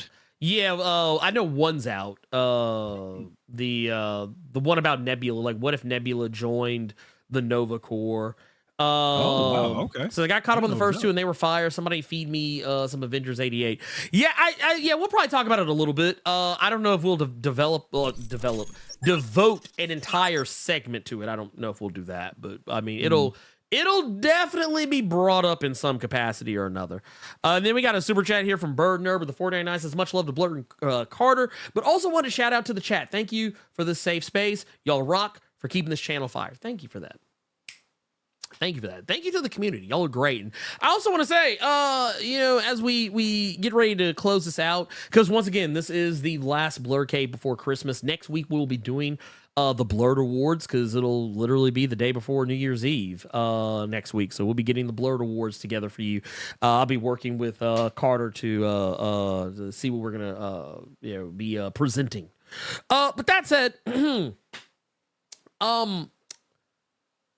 I just want to say thank you to all of you, everybody. You all are great and amazing and awesome and fantastic and lovely, and make this a fun show to do every Saturday. Like, it's kind of become this thing where I had wondered at one point. I was like, man, dude, we're 230 something episodes in, and it's like I'm not tired of it because it's fun. It stays fun, and you guys are so much fun to hang out with. And I know that we get to like just talk some shit, kick back, relax. It's a fun part of the day for everybody. I never feel like it's a chore, like it's something I got to do. It's something I always look forward to doing when we get to the end of the week. I'm always like, man, I can't wait to get to Saturday. But that's it. Yeah, I just want to say thank you to you all, and I hope you all are having a wonderful holiday, a safe holiday. Whether you celebrate Christmas, Kwanzaa, Hanukkah, whatever, the holidays as a whole. I hope that you are having the best possible holiday that you can have, and being with the people you love, doing the things that you love. Some cases, maybe doing the one you love consensually, mind you. But that said, thank you all so much for your love, your support, your being here, hitting that like button, and all that good stuff. And yeah, I think it's time for us to head out, Carter. Yep. Carter presents I'm the Blerd Without Fear. And Merry Christmas to all, and to all a good night. Bye.